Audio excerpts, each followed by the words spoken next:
welcome back, everyone. You're listening to pixelprojectradio, a video game discussion and analysis podcast. My name is Rick.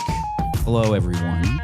I'm your host, and today we're returning to Olathe to continue the story of Lisa in Lisa the Joyful, a follow-up to Austin Jorgensen's cult hit and somewhat recently re-released game, Lisa the Painful. It's going to be a great time, and I use that word pretty liberally. As always, I got to thank the patrons up top. They are the folks that keep the lights on. And if you would like to help me keep the lights on and help the show keep the lights on, you can head to patreon.com/pixelprojectradio. You can see what we have on offer there. But as always, there's no pressure. Co-hosting with me today, we have got none other than Aaron himself, coming from the Superpod Network, Super Ghost Podcast, and Chillscape, a VGM podcast, newly minted, as far as I'm aware. How's it going, Aaron? Pretty good, man. It is now 10:25 in the morning. I'm good now. I'm all caffeinated and I'm ready to talk about this game because, my God, this I guess there is a lot to unpack in this one, despite how short it is. So, yeah, this is the perfect way to start a beautiful weekend morning with Lisa. With Lisa. So if you're new to the show, if you're just finding this for the first time, welcome. I'm glad that you're here. The way this podcast works is we talk about, discuss, analyze a game from top to bottom, beginning with overall thoughts about the presentation, the art style, the history, things like that, then get into the story. Any major spoilers will be warned before we get there. We're not going to come out of the gate spoiling the whole thing. It will be sensible, and we'll keep you informed.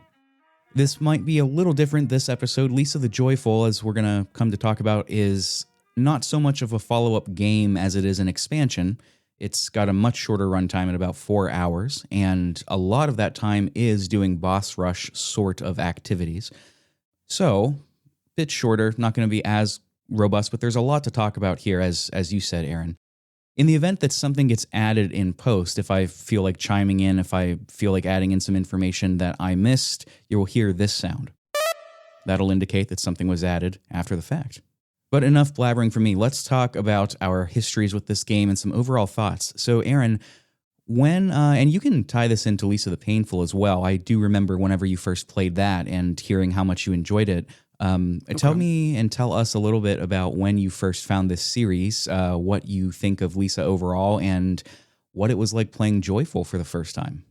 Oh, yeah, okay. So I first came across the series from a YouTuber I've been a big fan of for a while, NitroRad. He did a video on the whole series and a bunch of other like fan-made expansions quite a few years now, I think like 10 years ago. And they've been on my radar for a while, but I didn't have a PC when I first watched those videos back in the day. I just had whatever baby console I had at the time. And then now that they're on Switch, finally I'm like, all right, yeah, let's do this. And then I beat Painful, a few months back, enjoyed and loved that a lot. And then now with Joyful, I just finally beat this after being stuck on Big Lincoln for a while, and I enjoyed the heck out of this too. It's such a good series, and it's got this amazing, emotional, like dark and mature story, somehow compressed and packed into these little tiny packages. And it doesn't like, what I love about them so much is that they don't give you gigantic text walls or long 45-minute cutscenes to explain it all. They give you these like short, concentrated bursts that I love. I love it so much. I have never played the first, though. I do need to go back and play that one. So as far as playing Painful and Joyful, are you in agreement with me insofar as Joyful feeling a bit, not an afterthoug's the wrong word, but more of an expansion, a DLC sort of thing? Yeah, there's definitely not as much to Joyful as Painful. It's I'm struggling to even really call it an expansion. It kind of feels more like I don't know what the word would be for it, but just like a little extra add-on kind of. I guess it would be an expansion because it's expanding the story a little bit, but I agree with you though. Yeah, no, I feel you. Kind of like one of those special DVD releases, like a full-length movie of Dragon Ball Z that tells a condensed story. It's not like a full season arc. There we go. Yeah, or the weirdo one-off. The Shield had this weird like DVD bonus exclusive like 10-minute scene that was only on a DVD that you don't get in the show. Kind of like that. I'll take your word for it. I've never seen that show. That's a superhero show, right? No, it's like a corrupt cop like crime drama show. It's Oh. really good. Opposite of superheroes. Okay. Well, I wasn't really close, but I understand what you mean. I first played Lisa the Painful. I think I also heard of it from a YouTuber, but I heard of it from Donkey a while back. I think his video on Lisa is masterful because it doesn't spoil anything story-wise, but it also doesn't spoil what the narrative is thematically. I thought it was going to be a funny game because he showed the funny parts because he's Donkey, but it's not that at all. And I have loved it ever since. Lisa the Painful is one of my favorite games of all time, and I've been going to bat for it since, when did I play it? Probably 2016, I want to say, something like that, 2015, 2016, something around there. And Joyful, I actually didn't fully complete until the definitive edition came out. I played the original. We'll talk about the different versions in a second here. There are some differences, but I played the original. Overall, I think I didn't have a bad time with this game, but I'm struggling to not say that I think it fails in just about every way that Lisa the Painful succeeded. It's not that I think that this is superfluous, but I think it is extraordinarily unnecessary to the narrative. I don't really think it does anything. Gameplay-wise, it deviates so much from Painful that a lot of what made that special is just not here. Again, like I'm a total freak for this series. I love it. So I didn't have a bad time, but there's nothing in here that makes me want to come back. I said this later, and I'm just going to steal a quote from myself. It feels like a simulacrum of Lisa the Painful, a facsimile, a cheap copy there are a few cool scenes that are really terrific, but it feels almost like a husk. It feels soulless in some ways, which is weird because the soul of the first one was how soulless it was, you know? Yeah, man, I don't know. I played the game, or I guess when I played this game, I kind of had the mindset, or like I adopted the role of Buddy, and like I enjoyed it, but yeah, it definitely wasn't as like what I really loved about Painful was the goofy nonsense humor, people writing poop on the wall, stuff like that, and then also getting gut punched by the story. And I think we talked yesterday just in Discord, messaging back and forth, and yeah, there's a lot, like all of the mystery regarding the story of Painful and the white flash and all that stuff. I kind of hate that it basically all gets explained like right at the, pardon my language, ass end of Joyful. They kind of just shoehorn in all of the questions that you had about the story right in at the end of Joyful, and it's like, okay, well, there's no mystery left, so right. All right, cool. Yeah, 100%. That is exactly how I feel too.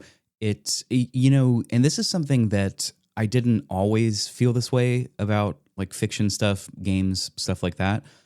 I do think leaving some things unexplained, if done intentionally, like if you're making a story, a whole narrative, and you just forget to explain something that causes some serious plot holes, and you're just like, oh, whoops, forgot about it, that's one thing. But if you intentionally keep something vague or just completely unanswered or unexplored, that can be really effective. And like you said, the Flash in the original Lisa, or I should say Lisa the Painful, that was intentionally not explained, and I think it added a lot to the universe. We don't need to know, and now that we know, the knowing is so astoundingly unsatisfying. Yeah. Look, I forget who said this. I think a friend of the show, Chris from Retrograde Amnesia, said this about Chrono Trigger and Chrono Cross. He said that sequels or remakes don't sully the original. You don't have to, like they can be separate. It's okay. He loves Chrono Cross, by the way. It's not, Yes. And you do too. I know that. But let's get into it. Let's talk a little bit about Lisa. Before we do have one piece of community forum. If you're new to the show, the Community Forum is a channel in the Discord server where members can submit their thoughts, reviews, short blurbs, medium blurbs, and I will read them on the show. If you write it, I will read it for the low, low cost of free 99. We got one this time. It's from Mikey Tabletop, former co-host of the Skullgirls episode, several others. Mikey says, I haven't played any of the Lisas, but the Lisa episode is a top 3 Pixel Project Radio episode for me, so I'm excited to hear more about it. And that's a good point. I'm glad Mikey brought that up. I already Venmo'd him the money. If you haven't listened to the Lisa the Painful episode, I encourage you to do so. It is an older one. I want to say 2022, if I'm not mistaken. It might be 23, but it still holds up. For the most part, I think it holds up okay. A lot of the development, a lot of the visual art, a lot of the art style, a lot of the mechanics, a lot of this is going to be exactly the same as in there. We are going to talk about some differences, and we're going to talk about that stuff too. But I think it would behoove everybody listening to check that out first, at the very least, so you have a foundation, and because this builds directly off of that story. So, enough of that. Let's get into the history.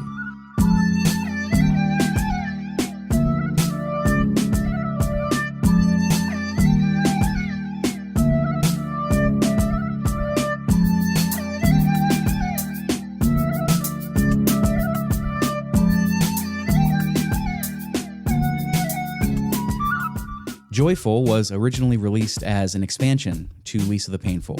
Painful came out in 2014, Joyful came out in 2015, August of 2015. This is part 3 of a whole trilogy. Lisa the First, Lisa the Painful, and Lisa the Joyful. Aaron, you said that you haven't played the first, right? Right. I only saw what Nitro Rat said about it, but I mean, I've read a little bit about it too, but never played it. I have also not played it. I have it on Steam. I think it's free, or it was free for a while. The gist of the story is that Painful is far and away the standout of the trilogy. I don't think it's controversial to say that. It's also the longest and has the most stuff in it. Painful is the story about a man named Brad who is navigating this wasteland of Olathe. Never confirmed Kansas, but I used to live in Olathe, Kansas, so I'm just going to say sure. It's fun to picture the local haunts as being in this game. Total desolate wasteland. An apocalyptic event called the Flash occurred that destroyed society and eliminated all women. This is a universe where women do not exist, and Brad is navigating this land with a baby girl. He finds a baby girl. How did she get there? Who is she? Nobody knows. That's part of the story. Lisa the Painful is the prequel. It's the first in the series, and it's about Brad's sister named Lisa. Lisa does not appear in Painful or Joyful outside of flashbacks, hallucinations, things like that. She is a character in the Painful, and it explains her background, her upbringing that ultimately led to her suicide. Joyful, which we're talking about today, is a follow-up to Painful, picks up directly after the events, and we focus on Buddy. Buddy is the baby that Brad found. We play this entire game as her. You had mentioned the fan games, Aaron. You had offhandedly mentioned them. Have you played any of those?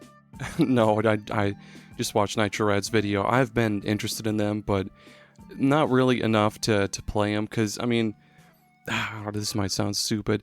If they weren't made by the original developer behind the Painful and Joyful and all that, I kind of feel like they really aren't worth playing. Oh, that sounds stupid though. Like, I'm sure they're in some way worth playing. No, I don't think it sounds stupid at all. I mean, I kind of agree with you. It's not that I don't think they're worth playing, but I do have some hesitance to pick them up because they're fan-made games. I'm totally with you. For what it's worth, it might convince the two of us. Jorgensen, the creator, his name is Austin Jorgensen. He is aware of them and he supports them. He did a Q&A on Reddit a while back whenever the definitive edition released, which I suppose we should say this game did get re-released. This duology, Painful and Joyful, got re-released as the definitive edition back in, what would that have been? July of 2023 is when this got re-released by Serenity Forge. And he did an AMA on Reddit, a Q&A, AMA, whatever you'd like, under the Serenity Forge Reddit account, and he said of the fan games, quote, "I'm definitely aware of the vibrant Lisa fan game community, and I think it's really awesome that Lisa fans are creating such impressive projects. That said, to be honest, I think a lot of the fan game creators really have what it takes to create an amazing original IP, and personally, I'm more looking forward to playing your original ideas even if it's inspired by Lisa." That's pretty good. God damn. Yeah, does it read like a PR response to you? It definitely does. Yeah. He if you scour the Lisa fan wiki, you can find a lot of links like as sources to different lore tidbits from Austin on Twitter from back in like 2015, 14, 16, 17. He used to just answer people on Twitter just all the time because he's just a regular guy. You know, he's actually a very interesting guy. I don't know what he's doing these days, but there is a big interview that he did with, oh gosh, I don't know if it's an old podcast or an old YouTube channel, but it's called Sup Holmes, and you just YouTube Austin Jorgensen interview, it comes up, and he mentioned that his income comes from, or maybe he mentioned this on his Kickstarter page, I don't remember. Anyway, they'll both be linked. He mentioned that his income at the time came from karate, like martial arts tournaments, like the winnings. like that's it. Like he made his living being a martial artist performer. I mean, I don't know if he taught as well, but that's pretty badass. That is awesome. He's he's a licensed lethal weapon. That's really awesome. I make my living from being a killing machine.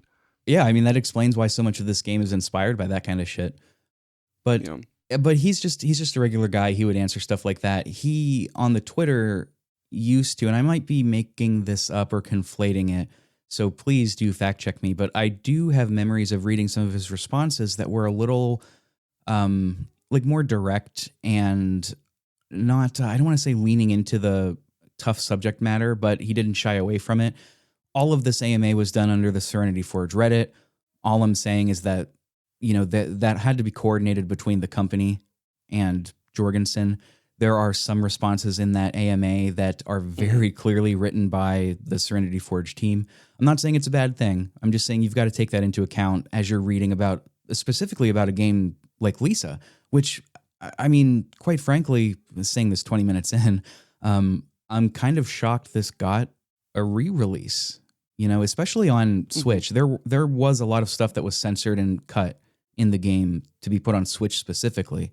But, you know, the fact that we got this as a definitive edition in general is kind of shocking to me. And I'm thrilled about it because it brings this series to new folks. Oh, yeah. Yeah. It's when did the originals come out? They came out, oh, yeah, you have it jotted down. 2014. It's crazy. It took a whole decade for us to get it on Switch and other consoles. Yeah. I don't think there was, don't quote me on this, but I don't know that there were ever plans to bring it outside of PC. That was the original Kickstarter, just specified that it was PC only. I'm wondering if it's not because it was built in, I think this was built in RPG Maker. It's very clearly inspired by Earthbound, and it has that kind of look. It does get compared to Undertale a lot, but this predates Undertale, so that doesn't really work, you know?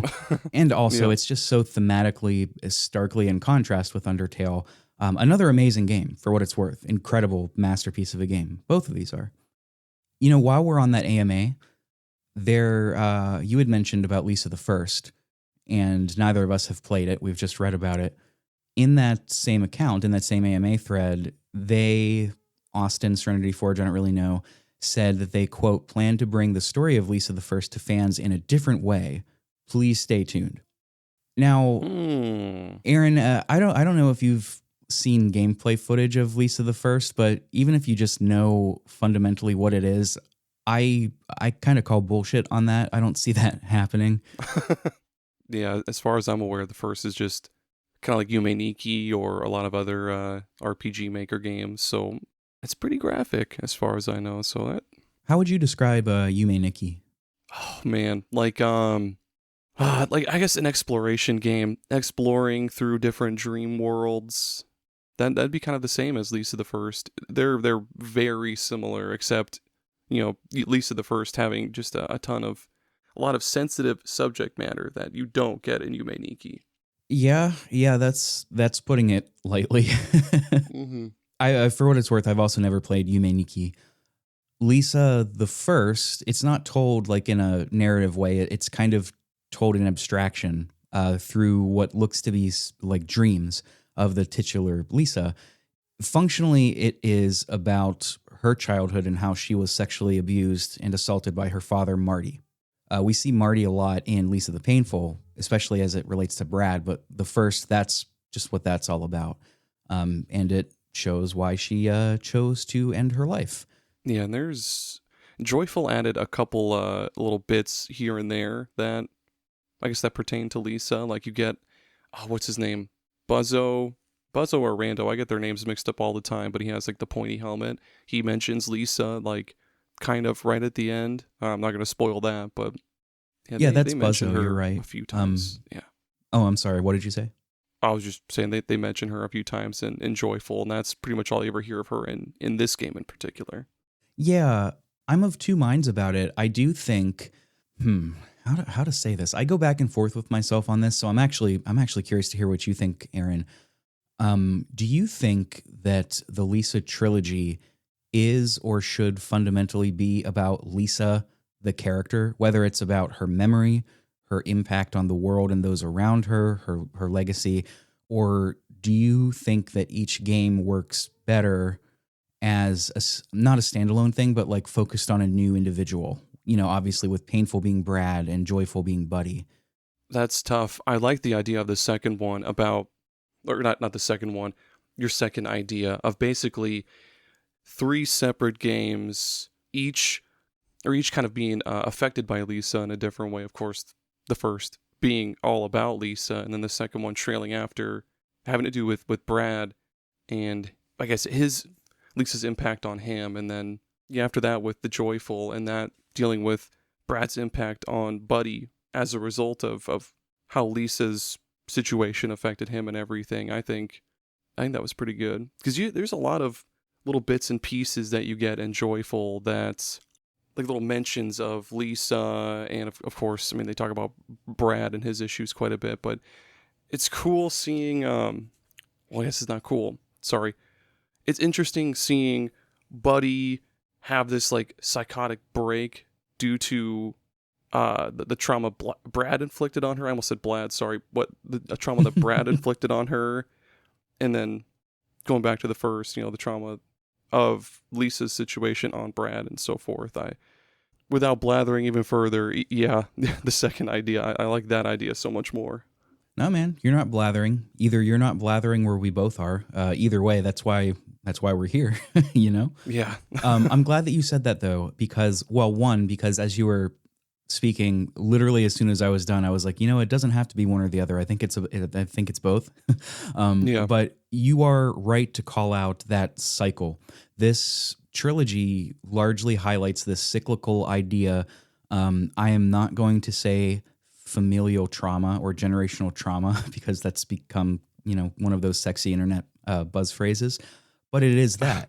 It's highlighting the insidious cycle that these sorts of, traumas, these sorts of abuses, these psychic assaults onto young people from trusted adults, from trusted authority figures in their close-knit community, whether familiar or not. It highlights the way that this is not only damaging and degrading, corrosive to the victims, but also how they sort of unintentionally and internalize it against their will and learn to pass it down. It's a learned behavior, this cycle, and that's what makes it so pernicious, is that you're taught to pass it down. That just becomes the norm. And even if you realize it, there's a part of you that just will not get rid of it, and it continues this destructive cycle. And it's exactly as you said, Aaron. You see Brad passing down exactly what he saw with Marty and Lisa to Buddy. He passes down his own stuff, mixed with, of course, his own troubles too. And then we see Buddy taking the role and kind of becoming a twisted variation of Brad. It just keeps happening. And that's what's so destructive about these things. They tend to have that kind of perpetual motion. And, if there were an easy way to stop it, then several fields of mental health would just be out of out of work because it's one of those problems that we're going to deal with forever as people. And there's not an answer. No YouTube macho man is going to teach you how to be stoic and control your feelings. No amount of self-help books, Get Rich Quick Dad, or what the hell ever is going to teach you how to overcome this with, grit and determination. This is just part of being a human, and shit like this happens, and it's awful and it sucks, but it is what it is. And I love when fiction depicts it in this way, not of a what if it were better, more of a this is how it is, what if it were worse kind of deal. I don't know. I'm really into that kind of thing. Yeah. Now who's blathering, buddy? Now whose turn is it? Maybe this isn't the fairest comparison, but sometimes I compare this game's story to that of Berserk. Again, not at all a fair comparison because Berserk is super duper different, but that story was this perfect this perfect like string of events that led to this, and then this happened, and then this happens, which is pretty much what happens in this series. This happens, and then that happens in painful, and then bam, that happens in joyful. I love that kind of stuff so much. I love it so much more than just I guess like not nonsensical necessarily, but like a complex like dream exploring or whatever the hell happens in Kingdom Hearts. Not that that's a bad thing. I'm just saying that's what I love. That's the shit that I love. That phrase, quote, whatever the hell happens in Kingdom Hearts, just activated a lot of people. I'm sorry, a lot of people. I do not get it. And you know what? Not to get too off topic either. There's a drinking game out there for every time I say that, I swear. But Berserk is on my short list of things to watch. I've got into anime in a really big way lately. Like, I've always liked anime, don't get me wrong, but I'm actively watching right now like four different animes, just little by little. Berserk is on my watch list. I think there are a few that I have like queued up where once I've finished I'm going to start another. Berserk's one, Frierin's another, Bocchi the Rock is on there. Ooh. And then there's one more that I can't remember the name. I just thought it looked cool. I think it deals with one of those like high school delinquent girl archetypes, Oh, okay. Yeah, Berserk is it's a hard one to recommend because there's 80 different adaptations of it, but there's a series of movies that pretty much redo the whole 91 anime into 3 movies, and they streamline it and make it more, I guess, streamlined. They streamline it way more. And then the 2016 anime, don't listen to people. It's not that bad. It's like the story is good. It's just the 3D animation is just wonky and weird, but yeah, it's a good watch.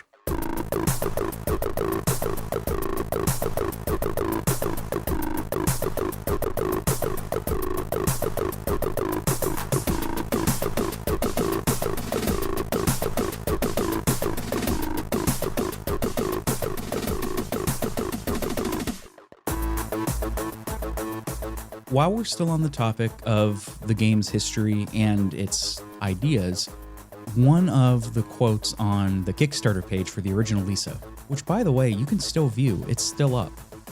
Lisa the Joyful was a Kickstarter goal. It was the first stretch goal. It was then unnamed, but I think it was like $10,000. If that were reached, then Joyful would be would begin development. But here's what Jorgensen says on the Kickstarter page about his design philosophy. He says, quote, "I want the world of Lisa to be hard on the player. I hate playing a game knowing that if I make a choice, it has to be the one.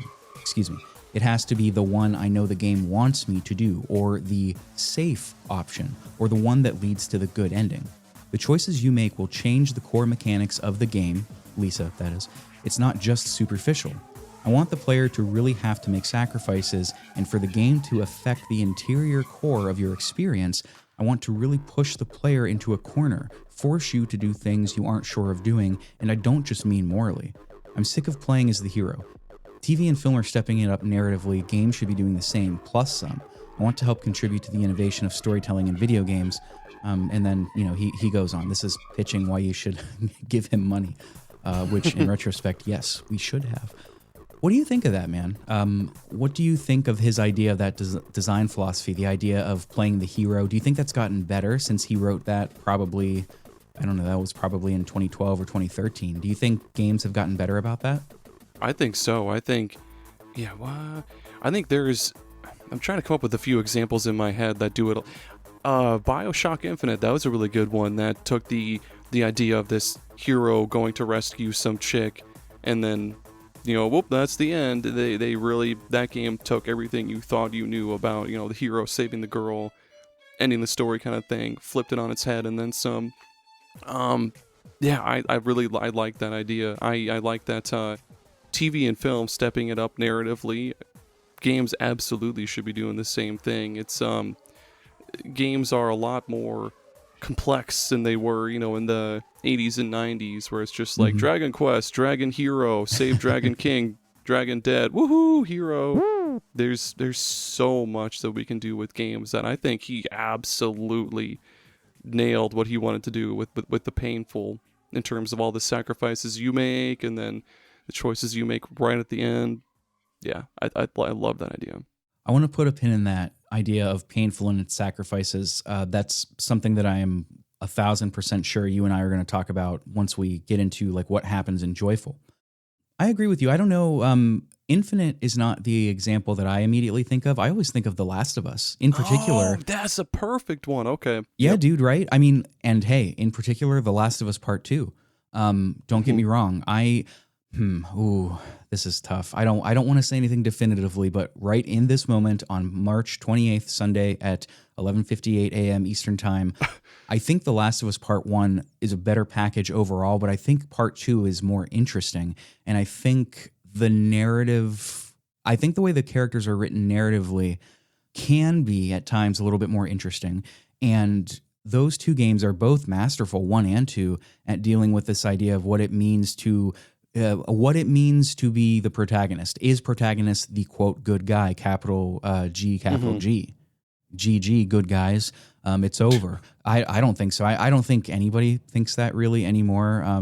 That protagonist equals good guy is a bit of a like sophomoric way of thinking about it. Easy enough to explain to somebody like what it is, but I don't know. I, again, see you blather once, I blather a million times.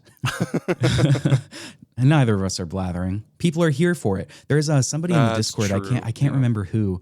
They were like, stop saying that. That's why I'm listening to your podcast. And I was like, yeah, I don't know, man. Like, you could buy a microphone too. Like, nobody's stopping you. Anybody could just do it. I don't know. It's all in good fun. And if you're listening, whoever said that, I'm sorry for forgetting you, but you're appreciated, and I love you. Very much appreciated. Yeah, we do love you. Before we move on, let's talk about the art style and how this game presents itself.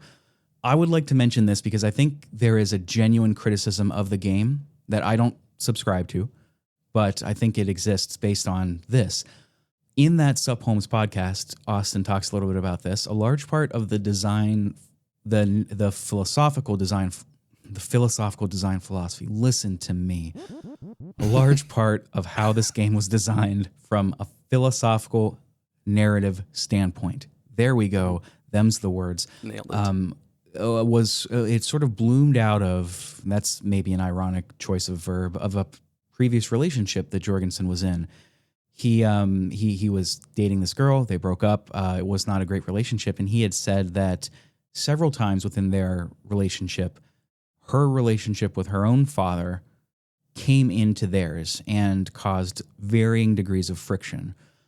And I do want to be quick to say he does point out very quickly and very frankly that it wasn't a situation where, I'm going to make a game about you because, you couldn't get over your stuff.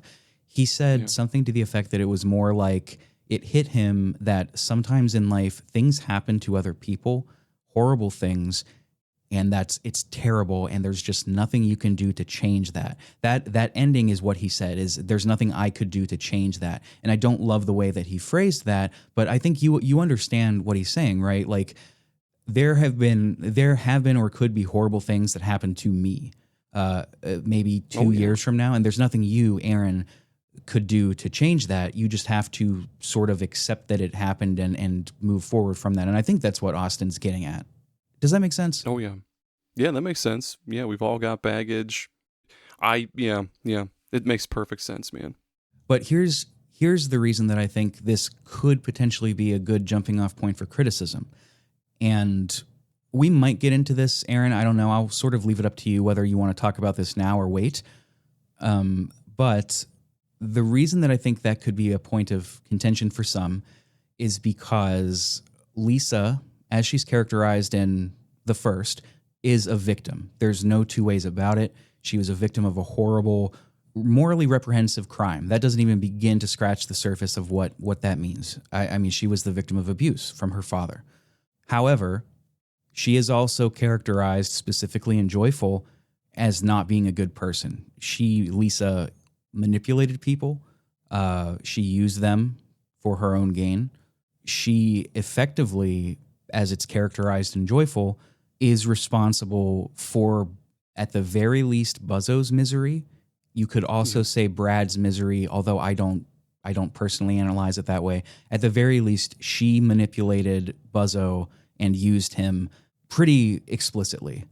She's characterized as a bad person, and I think some people could see that and say that that's a really disingenuous, unkind way to characterize victims of abuse. I don't know. Is that something you want to wait till we get into the story to talk about, Aaron? I mean, we could. Well, maybe we should. Yeah. Okay. I think that makes sense. We'll leave you with this. I think there are good reads on both sides. I hate to be that guy. Both sides are right. Both sides are equally bad. Vote for me. No, but no, I think it's a good conversation. Oh, yeah. The danger here is twofold. Of course, care must be taken and intentionality best be had when using depictions like this. It does nobody and nothing any good to use fiction to reflect the insidious, vile horrors of the world that happen to real people irresponsibly. I would argue the same of overdelicacy, though. What I see is a sort of infantilizing of those who experience these hardships and traumas.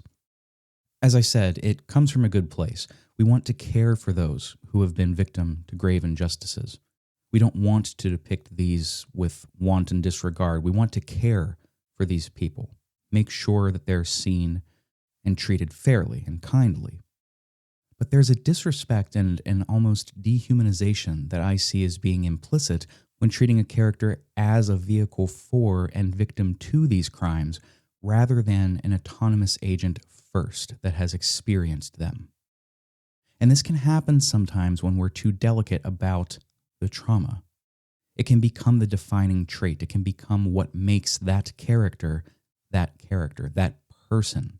It becomes who they are. And while I have reticence in speaking on this, quite frankly, I imagine that those who have been here might see this as a reflection that's all too sinister, the reflection of the self in its entirety. Imagine how that feels. Now, obviously, this topic deserves far more than a podcast post-edit blurb. I hope I've built enough of a reputation with my audience to show that I don't dismiss this out of a blithe desire to, quote, get back to the game. Rather, it's far too thorny and important to half-ass it. I'll leave off here with this. There is danger in handling these characters with both insouciant disregard as well as the fragility of brittle glass. Buddy being shown to be more than just her former trauma by being first and foremost a person with malicious flaws. It makes her a stronger character in the fiction, and I think a better, more realistic interpretation. As ever, of course, please let me know if I'm off base here. One of my favorite things about this show is learning from my audience, paying that back in kind as best as I can, and together we all become more learned, more empathetic, and better human souls for it. We all lift each other up. That's what this is all about. Let's talk about the art style. What do you think about how this game looks? Exactly the same as Painful. Just kidding.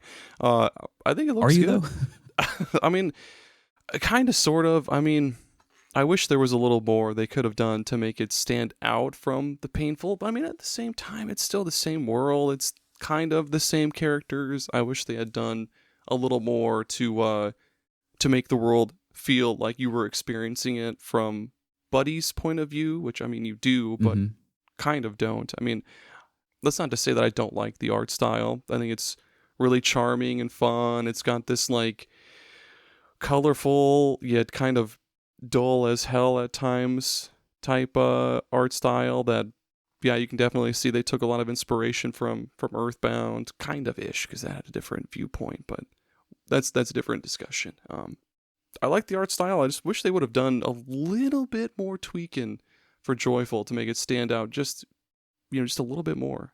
I'm curious, and I'm calling this out specifically because you mentioned it.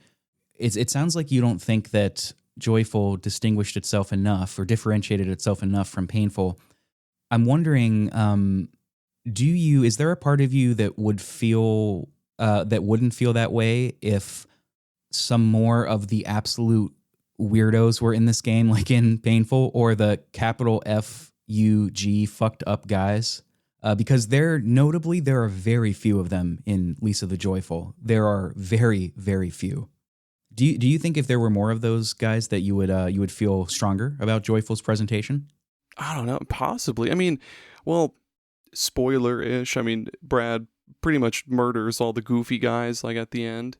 Well, maybe not all of them, but man, maybe. I mean, there are some goofy little one-liners here and there that you get from enemies that die or something, but I loved playing the game from Buddy's point of view. And I mean, you do get little like snippets of what's going on in her mind, her breaking down mentally. And I mean, I guess it is just a little bit different from the Painful, but I don't know if the little goof dudes maybe would have made a huge difference or not. Because I mean, this is Buddy. She doesn't trust men. She doesn't trust anybody other than Rando. But It's tough, man. I'm not sure. I guess I actually do feel kind of strongly about that. I think that is, we spent a lot of time so far talking about the darker aspects of this game, and that's a huge part of what makes this game so special. But we're also neglecting all of the goofy, fucked up shit that happens in this game, and the way that these weird fucking guys with giant nipples are presented, named Gary the Soup, and or like my favorite gag in this is such a stupid gag. It gets me every time though. Literally, I laugh out loud every time. In Painful, you find this guy just standing by the corner of a cliff, and you talk to him, and he goes, "Holla holla if you hear me." And then he just stops and he goes, "Really need to get that off my chest." And then he just fucking dies.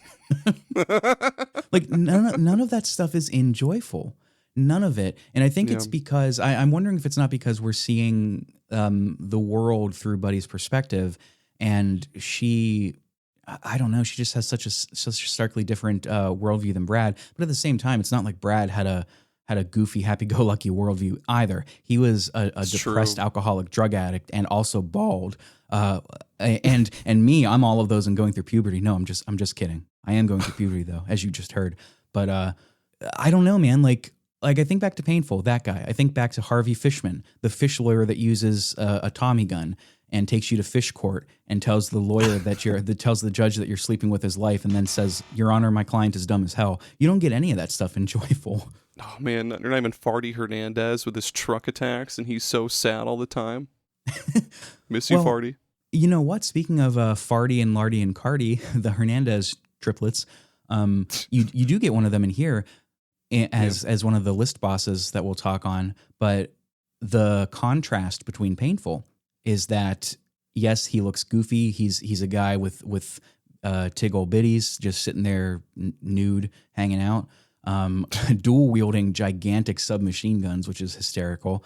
And he looks funny, but it's not funny because Buddy just walks in. And she goes, "Are you Lardy?" And when he says yes, she goes, "Okay." And then the slaughter begins. You could argue that that's just part of Joyful's identity. That the whole thing is just a farce. Not a farce. The whole thing is just named ironically because it's anything but. At the same time, I don't know. This is like Earthbound. A lot of what makes it so special is how goofy it is and how that plays with how horrendously sad it can be. Yeah. And I don't know, man. Like it feels like he took out one of the secret ingredients of a stew, and now the stew is just like pretty good. Just pretty good.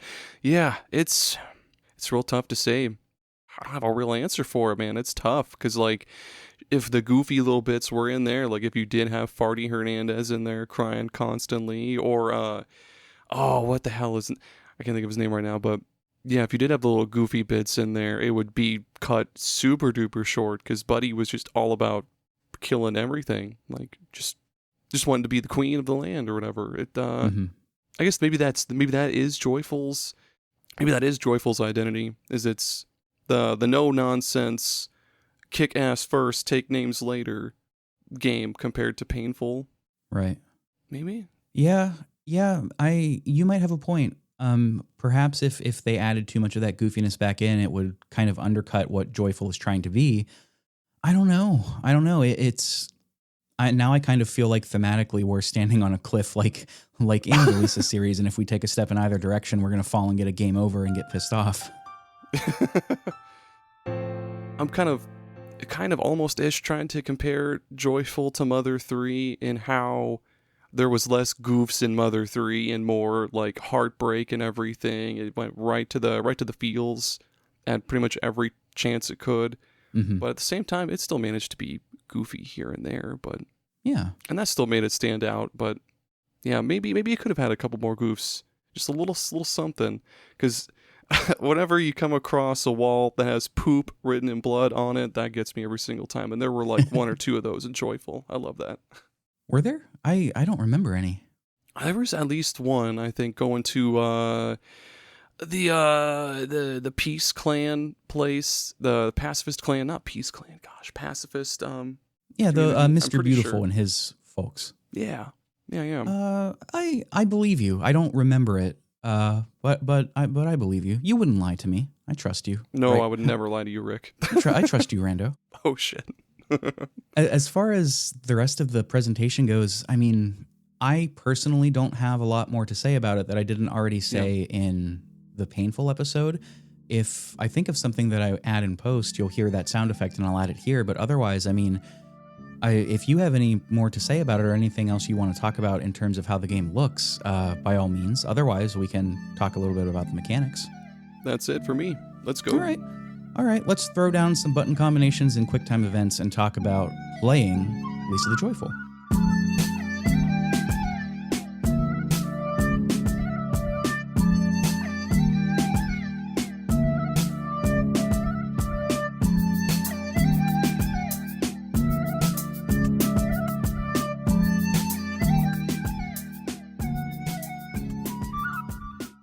All right, I'm gonna establish a theme with myself here. Again, it's just so fundamentally different from Painful, and I think that might be intentional due to Buddy's characterization, especially now after you and I have talked about this. Which, by the way, like I know I'm already making this episode really long in the tooth, but I mean I think that's kind of good. Okay. I like when these conversations can be organic and not like planned out. You know, like the listeners can't see, but Aaron and I are looking at like a big note document that I took, and like I don't want to live on this thing, you know. So I like when it can do this, but maybe it is thematically appropriate. However, what made the first game very cool is that the battle system was very hostile towards you. Nobody was very strong. If anything, the enemies tended to be a little stronger than you. You had a lot of different varied party members with varied abilities. You had a drunk guy that didn't really, a drunk hobo that didn't talk a whole lot and just vomited and threw gasoline and stuff like that. You had the fish lawyer with guns. You did have a couple of characters that were extremely strong, like the guy in the tiger mask that just ripped ass. But here, it's just Buddy. And actually, we talked about The Last of Us. This game kind of has The Last of Us Part 2 syndrome to me, in that just like Ellie kind of felt way too powerful for that universe, for that fiction, Buddy is just a tank. Like she is top dog. She can kill anyone and anything. And despite being 10 years old, 10 to 14 years old or something, going up against these ripped dudes like Pig Lincoln. You joking? But do you know what I mean? Did you feel that way too? Like Yeah. I felt like she was just so powerful that it felt more. Oh, I can argue with myself on this. It felt more like a power fantasy, and maybe it was from her point of view. But me as the player, I just felt like, man, I'm so strong, I'm so cool and powerful. So cool. I didn't feel like this was Lisa. It just felt like an RPG. I don't know. Yeah, I kind of feel that too, man. Again, yeah, she's just this 10-year-old kid, and she's going up against these grown-ass, like, what, 30 to 40 to 50-year-old men, and just annihilating them, like, cutting them to bits, which, I mean, I guess if my 5-year-old came up to me with a knife and started going to town, I'd probably die too, but that's not a fair comparison, really.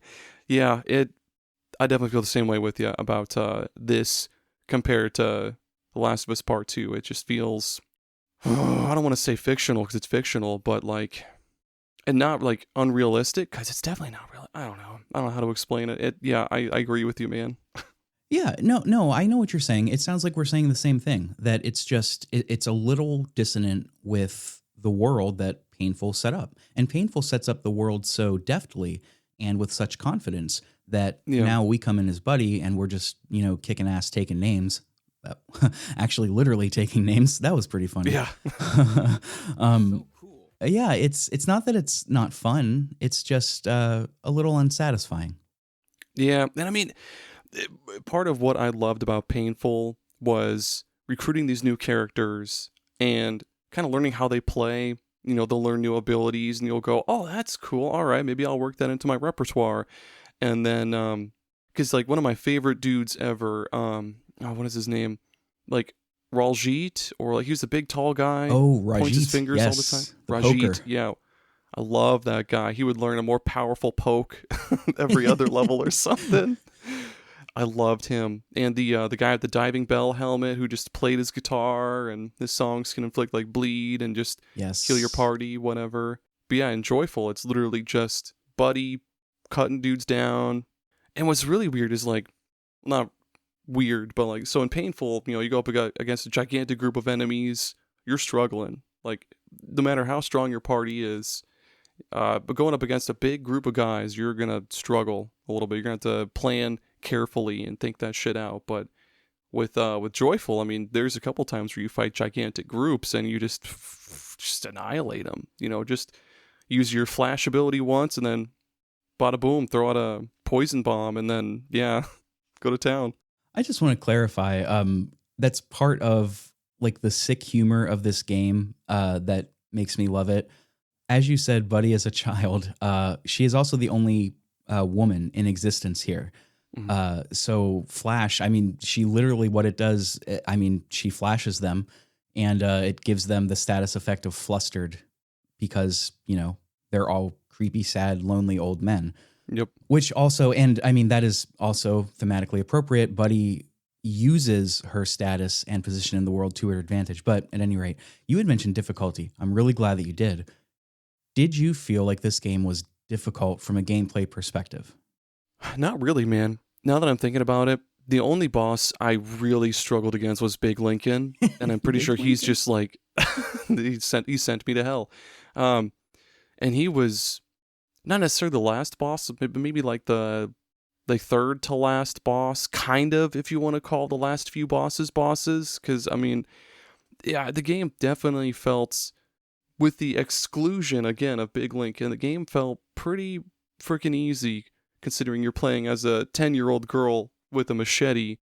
Because Painful was a lot more unforgiving than this game was. That's for sure. So I agree with you completely. I also thought it was really easy, and I don't know if you looked this up too, but you played the definitive edition, right? Yes, yeah. Okay.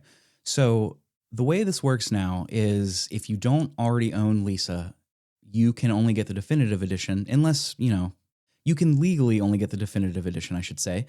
But if you owned, like if you bought this on Steam prior to that being released, you still have the choice to play the originals.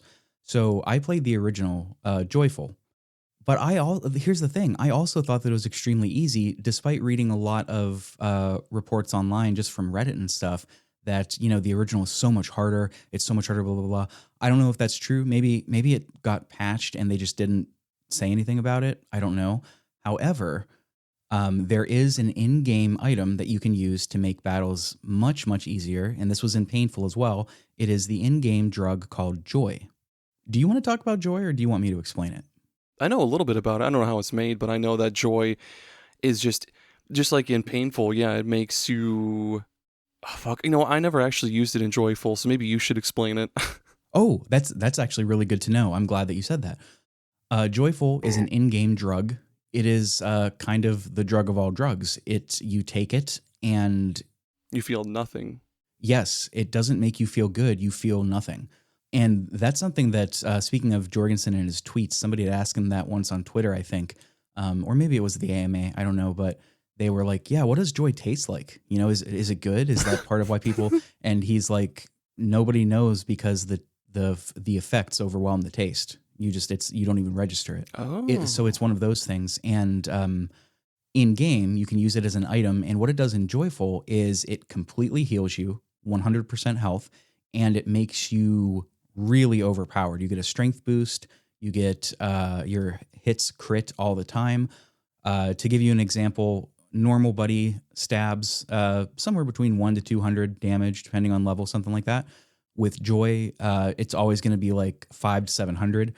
If you're Damn. doing her special abilities and hitting the quick time events perfectly, you're easily doing 3 to 5,000 damage every time. God damn. Yeah. So it whips ass. And here's something that I also don't know. I don't know. In the original game, you could go into Joy Withdrawal, which significantly lowers your attack and defense and speed and everything. I don't know if Buddy can. My buddy got tired a lot. But My I don't buddy. remember if my little buddy, she got tired a lot, but I don't remember if tired and joy withdrawal are distinct status effects. Again, I'll chime in if I didn't. So you didn't use joy at all. No. And you know what, now that you mention it, I know that one of the big differences between the definitive edition and the original is the inclusion of the what do they call, like the list boss abilities. You don't have those in the definitive edition. Those are exclusive to the definitive edition. Those Yeah. aren't in the original. So like the flash and the free shipping, whatever the heck that was called, and the big Lincoln guard, that, holy shit, it's a good move. I wish I had beaten him sooner. You do get flash in the original. I will say that. But I also don't want to focus on that move because God damn, I'm Yeah, gonna get yeah. sent to a prison based on this episode alone. You are right. The definitive edition does give you some more strength and some more moves, but that's because they also added more difficult fights as well. But the reason that Okay. I think that that's cool that you chose not to, and that I chose to basically use and abuse it as much as I could, because you will never run out of that stuff. You're getting it constantly. Yes. Yep. The reason that I'm glad that you didn't is because narratively it plays out the same way that canonically she takes it anyway. She takes it to the point where in this game, she is already undergoing the process of turning into a joy mutant. Like that is just a story beat, like that happens. So a lot of folks playing this game started to feel that, that choice whether or not to take it from painful was kind of meaningless here. Because if you don't take it, as you found out, Aaron, the game is significantly more difficult, Oh, even fuck if yeah. it's less difficult than painful. Same in painful, but the difference was in painful, if you don't take it, you have the opportunity to recruit Rajit. You can get different story beats. You get different endings. Here, the endings and the epilogues, at least in the original, it doesn't matter. You can take joy. You don't have to. You could take it once, 100 times. Doesn't matter. It's going to play out the same. And a lot of folks said that took away some of the key aspects of choice in the Yeah. narrative. That, to be frank, Austin himself has said in interviews that was a key part of the game. So that's a pretty big criticism that I've seen. And honestly, I agree. Now, I don't remember the deal with the definitive edition and how that works. Do you know, did you get anything special for not taking joy? I don't think so. The ending I got, well, you can cut this out if you need to, but No, it's fine. It's fine. yeah, the ending I got was, I'm pretty sure it was just a regular ending, because I didn't go to the auto lab. I didn't go. There's another place that you could have gone, but it was basically just like the epilogue was Lisa telling Buzzo to cut open an animal or something, and then even before that, I got the ending where you see Buddy with the Brad mutant and like the little child sitting over there, Mm-hmm. and you see her sword in the ground, and then the camera just slowly goes to the right, and then it's just boom, credits. So I don't know Okay. if that was a different one from what you got, or if that had anything to do with not taking joy. Because if joy had no effect on the ending, goddamn, So both of those epilogues you mentioned have nothing to do with joy. The ending that you mentioned with that ending is so fucking sad with the cat. yeah. That is unrelated. You have to visit a certain place. Technically, that's an epilogue. The ending is just whether or not you take the vaccine that you get at the very end. And again, that happens no matter what. So you're already mutating regardless. So yeah, you could have taken joy 100 times and you would have got to the same exact place as you did. Damn it. You're thinking back to all the times Big Lincoln sent you to hell and you're like, son of a bitch. I am, man, because it's a considerable amount of damage, or a considerable difference in the amount of damage you do. Like when you land those quick time events, the max you'll do is like 2,000 compared to the 5 or 7,000 you were talking about. Mm-hmm. Like I thought for sure being a direct not spin-off, gosh dang it, a direct follow-up to Painful, that joy, like the taking of joy, would make a huge impact on the game. But now that it doesn't, that's. I bet you're a little pissed off. A little bit. Oh, I mean, I still beat it, so whatever. We'll talk a lot about joy and its implications when we get into the story. For now, why don't we talk music and sound? Yes.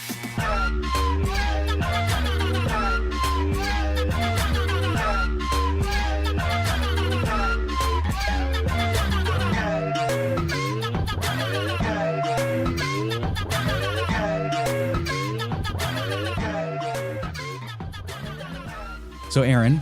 Yes, sir. Forgive me for saying so. This soundtrack to me, I would characterize it as, quote, an Aaron-ass soundtrack. Is that accurate? That's pretty accurate. Oh my god. The what's the track called for the Big Lincoln fight? All American Badass. All American Badass. Yeah, oh my god, that track was so good. I got it saved to my playlist and everything. It's definitely Aaron as hell.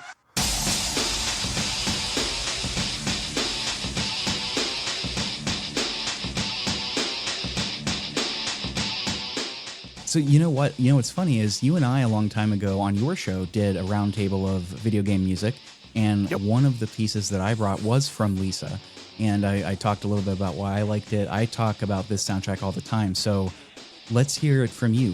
What? How would you describe this soundtrack? What do you like? What do you like about it? Would you recommend this to people? What are your thoughts on it? I think it's got a lot of similarities with, of course, the Painful, but it's still it's still worth listening to. It stands out so much. If somebody had never heard this and they said, like, yeah, what is it like? What would you say? I would say it kind of depends on the song too, because some of them are like that one that you brought to the round table where it had the little clips from Shenmue with the Work harder. Yeah. Which, by the way, I don't know if you played the definitive edition of Painful. They that was a rights issue, and they couldn't get the rights to do that voice again of the guy. Because so here's the track that Aaron's talking about.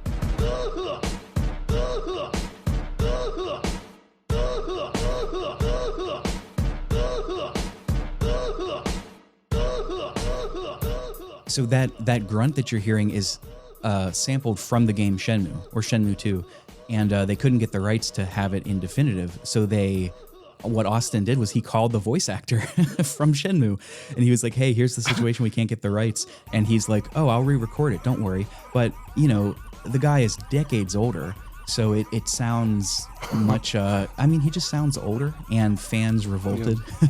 But yeah. Anyways, didn't mean to interrupt you. I just thought that was kind of funny. I have no idea where I heard this from, but I'm pretty sure it's wrong. I found a tweet from Austin's Twitter back in July of 2023. It's a shitpost with a Simpsons clip, so like any good podcaster, I am going to explain the joke. It's The Simpsons, as I said, where Bart gets faked out about his Christmas present, and it turns out it's the Lee Caravallo's putting challenge video game, something like that. Well, it's that clip with Jorgensen's face over Marge, who's giving the gift, the fans being, or the Lisa music enjoyers being Bart, getting the unsuspecting surprise. And the video game is instead a little thumbnail of the dudes doing the work harder scene. And on it says, with W2D, That is Widdly Too Diddly. That is Austin, one of Austin's aliases, with WTD as the former guy. The clip then ends, with what I guess is an audio of Austin himself doing like 5 of these in a row. I'll link it in the episode description as the grunt itself. And, well, as long as I'm here, I'm going to work for the patron pledges. So I'm going to back up from the mic.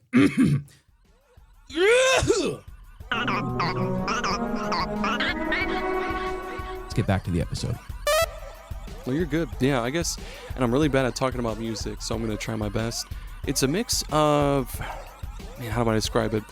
There's a lot of tracks that have these gigantic wailing guitars going crazy. There's some tracks that are like, not like electronica beepy boopy, but like, yeah, I don't have the right words to describe it, but it is good. There's a lot of tracks that are just ambient background noise with the occasional like guitar twang or a little beep or boop here and there. But when you say beep or boop, I know exactly what you mean. There are digital vuvuzelas that come in a lot, which if you're younger, vuvuzelas became very popular in like 2013. They were everywhere. Before smartphones became like what they are today, you could download vuvuzela apps where you just push it and you get the pretty good. A lot of that, a lot of like talkbox sounding things too. Kind of almost like techno house music sound patches. There we go. Yes, house music. There we go. Yep, I could not think of that word, but that's perfect. Yeah, there's a lot of that. I think the adjectives that I always use whenever I'm describing this and Painful's soundtracks are like rude, crude, primitive, raw. Yeah. I don't know what else. Primal is maybe not quite right, but I think rude is the best way. That makes sense. Yeah, like one of my favorite tracks from the Painful is something to do with Sunshine. I forget the name right off the bat. I might have to look it up, but it's just one that plays when you're riding around. It just plays in the background while you're riding around and just exploring and stuff. It's like bam. Summertime or something. Summertime. Oh my gosh, yeah. I messed that up so much, but yeah, that's one of my favorite tracks, and I could see that described as rude and crude and kind of primitive, just like a twang and then kick snare twang. One of my favorite tracks here, when you fight Joy Mutants in this one, and some bosses, I think, they have a new track that, I don't know if it's new, but they have a different track that plays a lot of the time called 666 Kill Chop Deluxe. Oh, shit. Hell yeah. I do really like that track. It opened the episode, in fact, but the Joy Mutant fights usually have the track titled The Big Girl Cometh. You'll hear it now, and it'll play us back into the episode proper.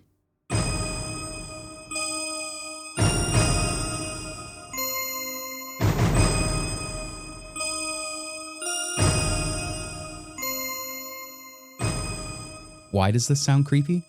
Well, it's the minor third, that do, me, or reversing it, me, do, that interval. There is a whole chunk of musicology and linguistics intersecting out there, neither of them being my expertise, of course, but I find them terribly interesting. There is a rabbit hole, a treasure trove of cool papers and studies on this out there. The minor third shows up a lot in nature and in culture as well. A lot of us in the West associate this with children. We hear babies cry in minor thirds, although they often also cry in minor seconds, I think is a very common occurrence as well. We hear it in nursery rhymes very frequently. And what better way to make something creepy than slow it down, add some reverb, and make it reminiscent of weird, scary children? I mean, listen, you hear Ring Around the Rosie, don't you?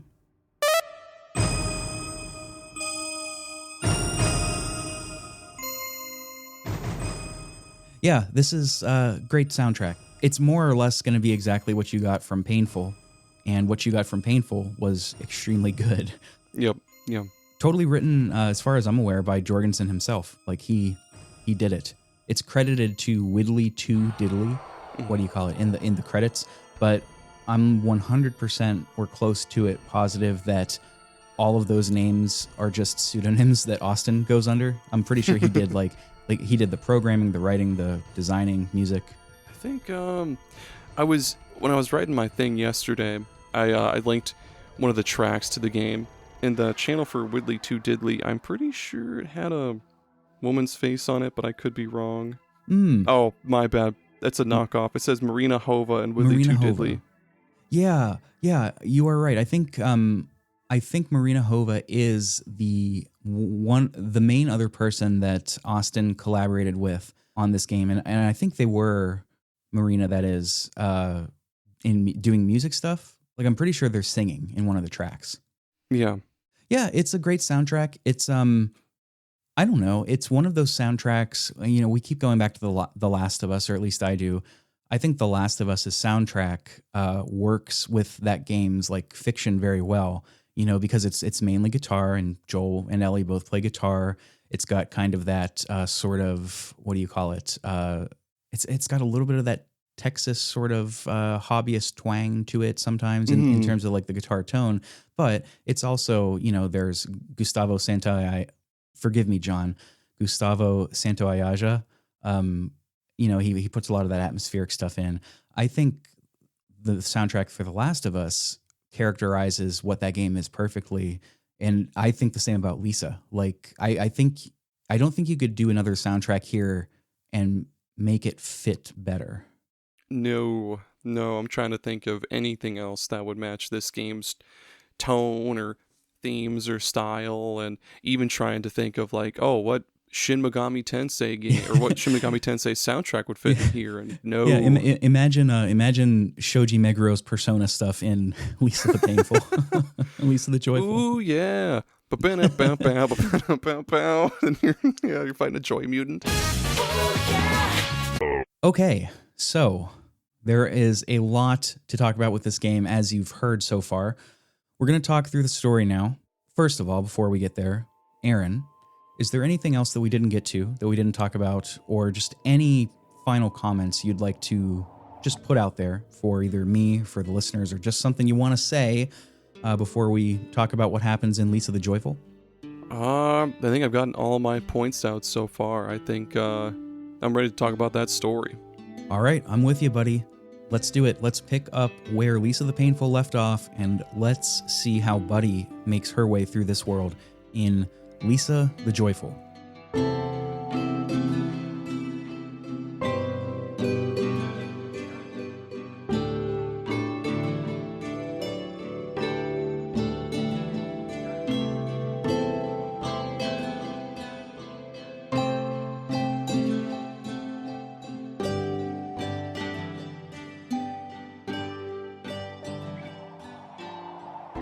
So, as I said up top, and sort of as I'm going to try to do with this show, you know, forever moving forward, we're not going to do like a strict beat by beat for this.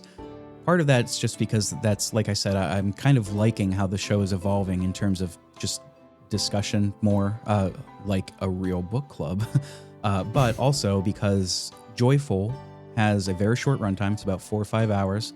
And most of that is going to be exploring, trying to find these bosses that you're looking for. I've got a whole list here of everything that happens. Aaron and I are not going to go through and quote everything, but there are certain scenes that we really should hone in on. So to begin with, I think we should talk about the opening, because I think the opening is very strong. Oh, yeah. There's a lot to unpack there right at the beginning. Yeah, it opens pretty similarly to Painful. It opens with the credits with that one track playing like it's through the radio. And then there's a black screen with some dialogue. This is what the dialogue says. No need to show off for yourself. Remember our deal. He's mine from now on. I don't want your little friends getting in the way. Somebody else answers, well, I can't make any promises. My methods don't work on all of them. That rando fellow, is he okay? Other person, if you're so worried about it, why don't you go protect her yourself? Or are you just too scared, you weak old man? Well, just go take care of your little pet. From this point on, we're finished. If you get in my way, I'll show you just how weak I really am. That's how it begins. It's not clear at first who this is, but that's a pretty good hook. And it continues with just as good of a hook. It begins immediately after the events of the first game. And just to recap that a little bit, the first game ends with Brad in a sort of standoff, too much to recap about the first one, which is why I'm saying listen to that episode first. But Brad, and Aaron, please correct me if I'm misremembering. Brad goes through and creates hell on Earth to protect Buddy, but his idea of protection is too clouded by his own selfish desires and his own trauma that he can't see that he's hurting everybody around him, including Buddy. Eventually, Brad ends up getting Brad turns into a joy mutant and basically gets attacked almost to death. He's not dead. He's here now. We're going to see him, but that's how Painful ends, right? Yeah. Yep, that's exactly it. I think, like right at the end of Painful. No, never mind. You got it written down. Never mind. Keep going. You're good. You got it. Thank you. I genuinely appreciate the encouragement. Yeah, it begins right after that.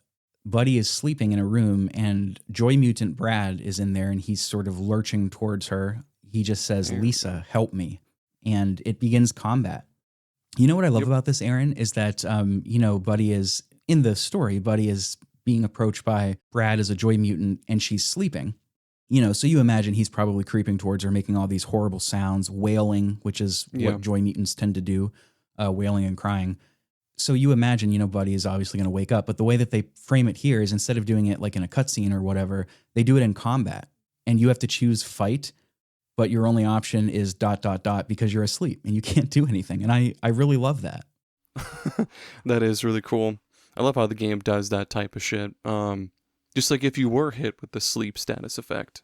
Yeah, it's nice. You do eventually wake up and you're forced to fight Brad, which you could imagine might be a little bit traumatic for her, even though, after Painful, we kind of get an idea of how Buddy feels towards Brad.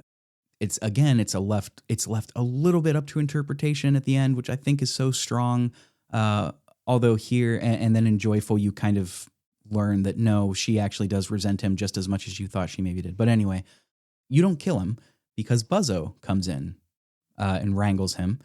He comes in, he wrangles Brad by the neck with a rope, takes him away, and he warns Buddy to stay away from Joy and to be careful. And he does emphasize, he's like, I don't want to hurt you. I never did. And then he gives her some warnings and says, "Welcome to hell, sunshine." That's his little catchphrase. I love that. Yeah. What do you, I don't know if now's the best time to ask, but I'm going to do it anyway. Do you like Buzzo's role in this story? He's he's not totally absent, but he doesn't play a big role until he does, if that makes sense. No, yeah, because now that I think about it, you really only see him at the beginning and at the end. And it doesn't really do a whole lot other than, like, I know at the end he kind of just, like, I guess he does save Buddy from a mutant, but, like, at the end he just kind of shoehorns in some more Lisa and then dies. Yeah, he doesn't do a whole lot for this game, to be totally honest. Mm-hmm. Yeah, I'm not wild about how the background with him plays out. I think his background with Lisa specifically is so tragic, and it adds a new dimension to his character. But the way that you get that is in one of the epilogues and basically him just saying it to you, which at the very end of the game too, which, is, that's about as disoriented as Buddy probably felt in that moment, but I don't know. I'm not crazy about it, but whatever. Anyway, Buddy is here. This is after all of the events. You can still see all the carnage from the battle at the end of the last game. Buddy gets jumped by a bunch of these guys. But Rando comes in. Rando from the last game, big buff guy in the red mask.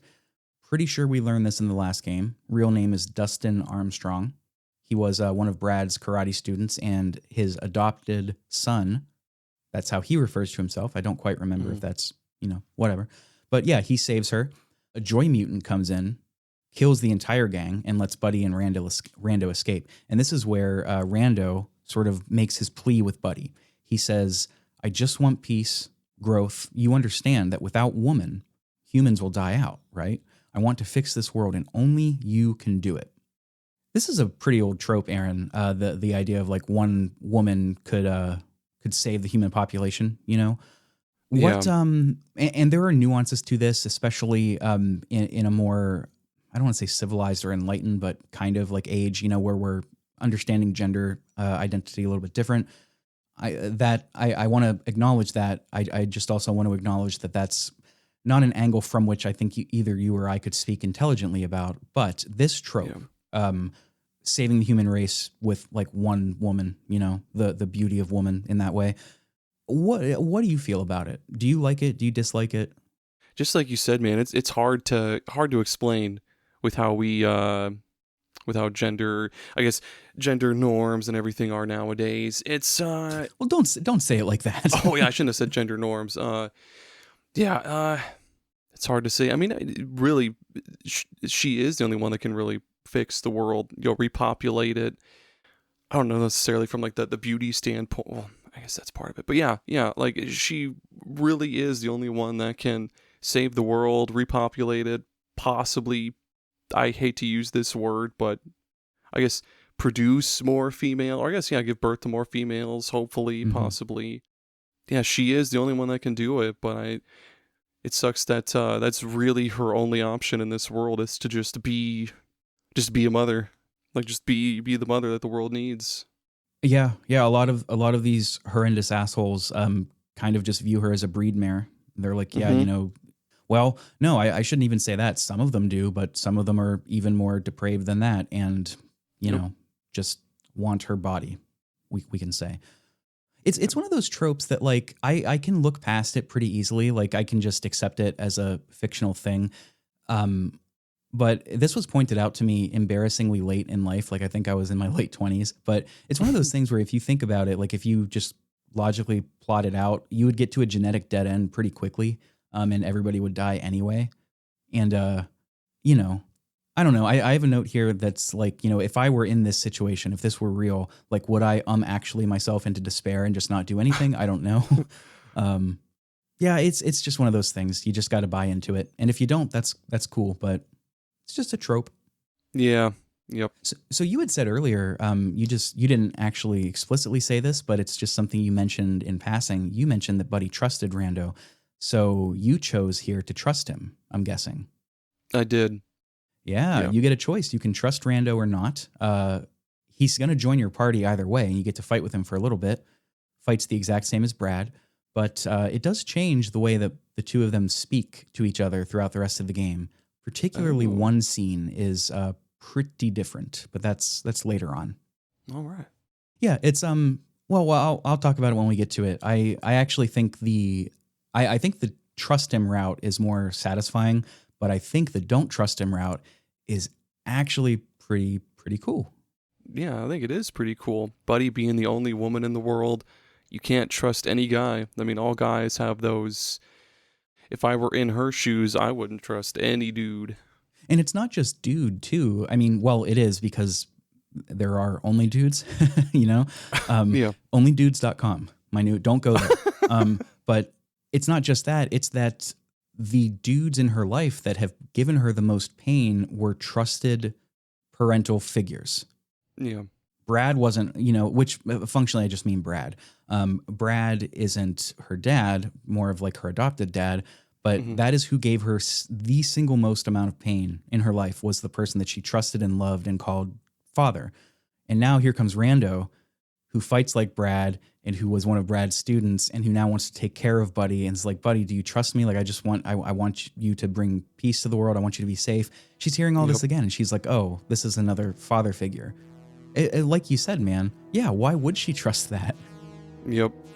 Just an exact carbon copy. No, it's okay. Trust me. I'm his son. I'm his adoptive son. Not a real son. But trust me. I'm like his son.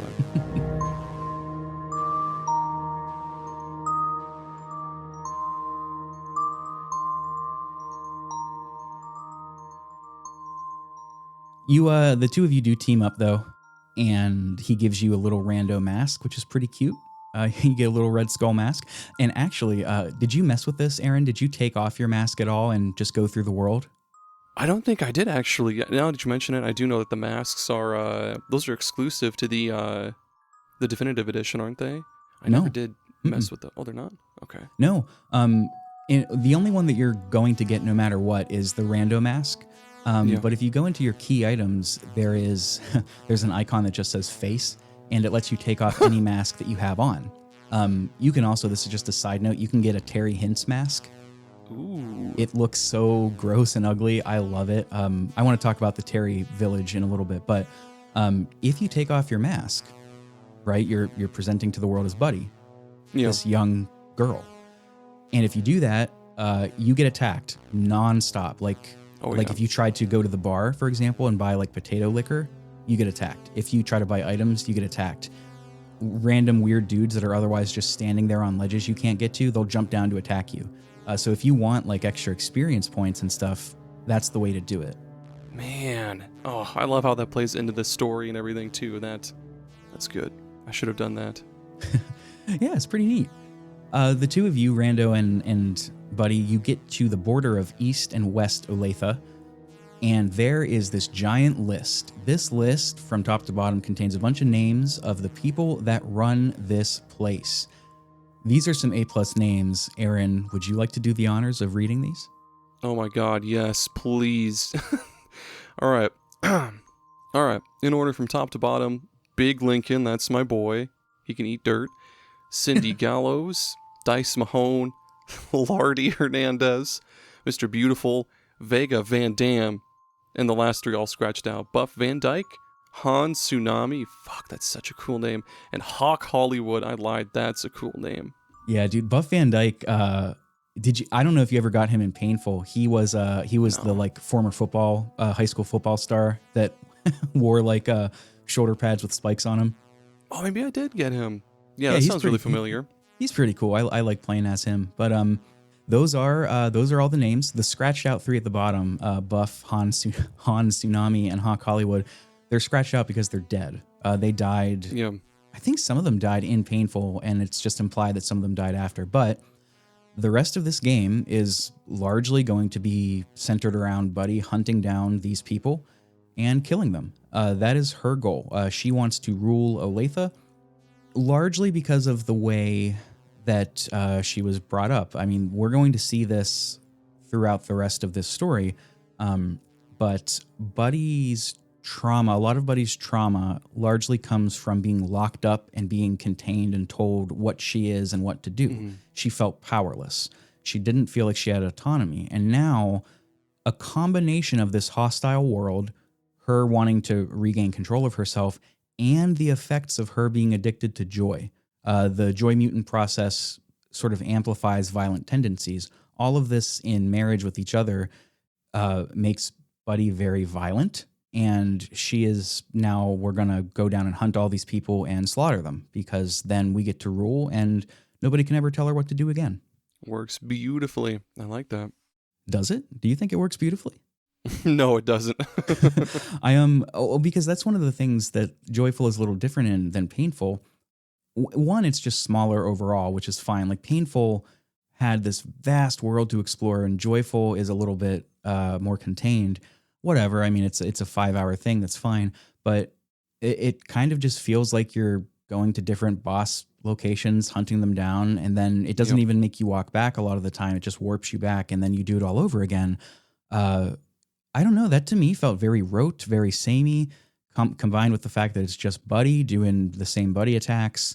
The whole thing just started to feel very monotonous, tedious. Yeah, I agree, man. It was basically just Mega Man, but with more walking, just a little more walking. No, I guess you going through the stage would be the walking. It is Mega Man with a machete. Yeah, it's basically the same exact thing.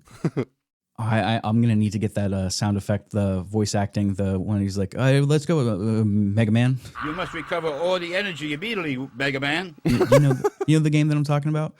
Isn't that, Mega Man X7 or something, or no? Yeah, it's one of them, where the guy just bungles his line and they just kept it in. They're like, fuck it, we're keeping it. We don't have time.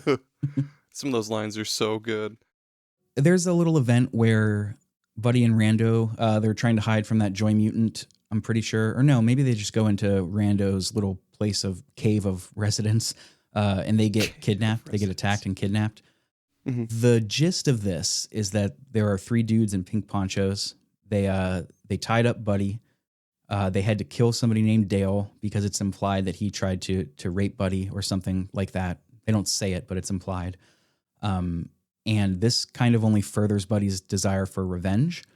Oh, and I guess I should say too, Buddy kills all of them except for one, the one that she calls the fat one. He got away. But one thing that I noticed here, and I'm wondering if you saw this too, Rando is found by these three men. Like they know Rando, like they're not pals, but they're friendly. And they're like, "Oh man, what happened to you? Like, hey, you all right?" Blah blah blah blah blah.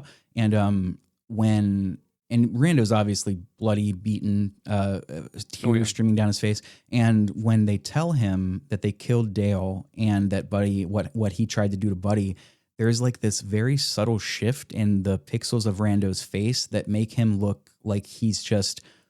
He went from like beaten up and crying to like grotesque, like sobbing. But it's just this little, just a couple of pixels change. And it's one of the things that this game in Painful does so well. They just do these little tweaks to the sprites, and it gives them this whole new facial animation. And if you're me, one, I'm sorry, but two, you're looking at this and you're thinking, this is such a minimal presentation, and they're somehow saying so much with just one little change, and it works so well because they look so gross and ugly. I loved it. I don't know. Maybe I'm making too much out of that. No, I mean, I did not notice that, but now that you do mention it, it does, man. Because yeah, at the end, Rando's is getting the piss beaten out of him, and then by this time, we'll talk about this more at the end. But I mean, with the stuff that he pulls, or not at the end, toward the end, with all the stuff that he pulls, it kind of makes sense. He's got a little something going on. Yeah. Speaking of going on, the Rando crawls next door, finds Buddy. Buddy is fine. Like Rando is beaten to hell. Buddy is totally fine. She killed all those guys, like I said. And this is where she says it's time to, quote, get to work. That's what this slaughtering is to her. It's just work, like this isn't a moral choice. She doesn't have to like talk herself into it, hype herself up. Like I don't know, like Walt from Breaking Bad at first or something. Like, no, She just does it. And she also gives she also gives some justification to like why she feels this way. I won't read the whole thing, but she says, this is all that people want to do to me. I refuse to be locked up like this. What does she say? I am strong. I'm not afraid. And I'm one of a kind. This isn't pain. My body, I don't feel anything anymore. My head, my heart, that's what hurts. This is what I want, meaning to run Olathe. And she basically says to Rando, you're either with me or you're against me. And if you're against me, you're a target. Oh, yeah.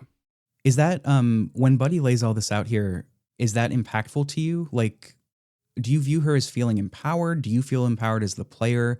I'm so sorry. I don't mean to interrupt, but also I'm interrupting myself.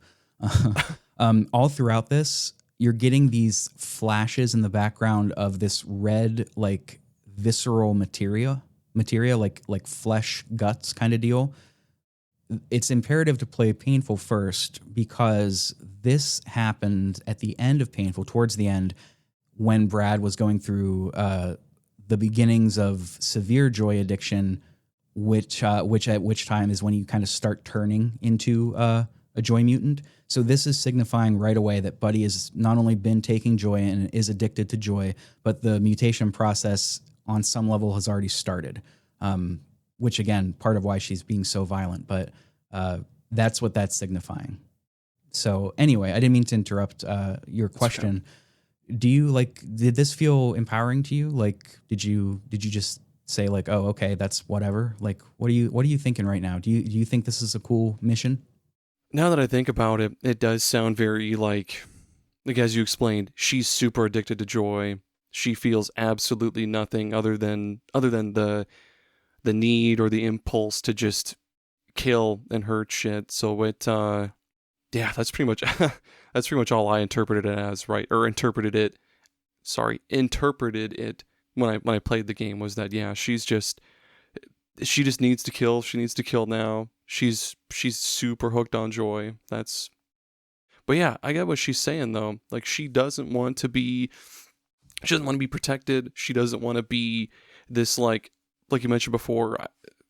I hate to use the word like the breeding mare type of thing, but yeah, she wants to be able to be free, to be a kid, which she is, but she can't because she's the only female. Yeah. Yeah, she'll never know that. Rando at some point, like throughout this Rando is going to try to dissuade Buddy at various times, you know, from the violence. Like, we don't need this. Like, we can give you peace.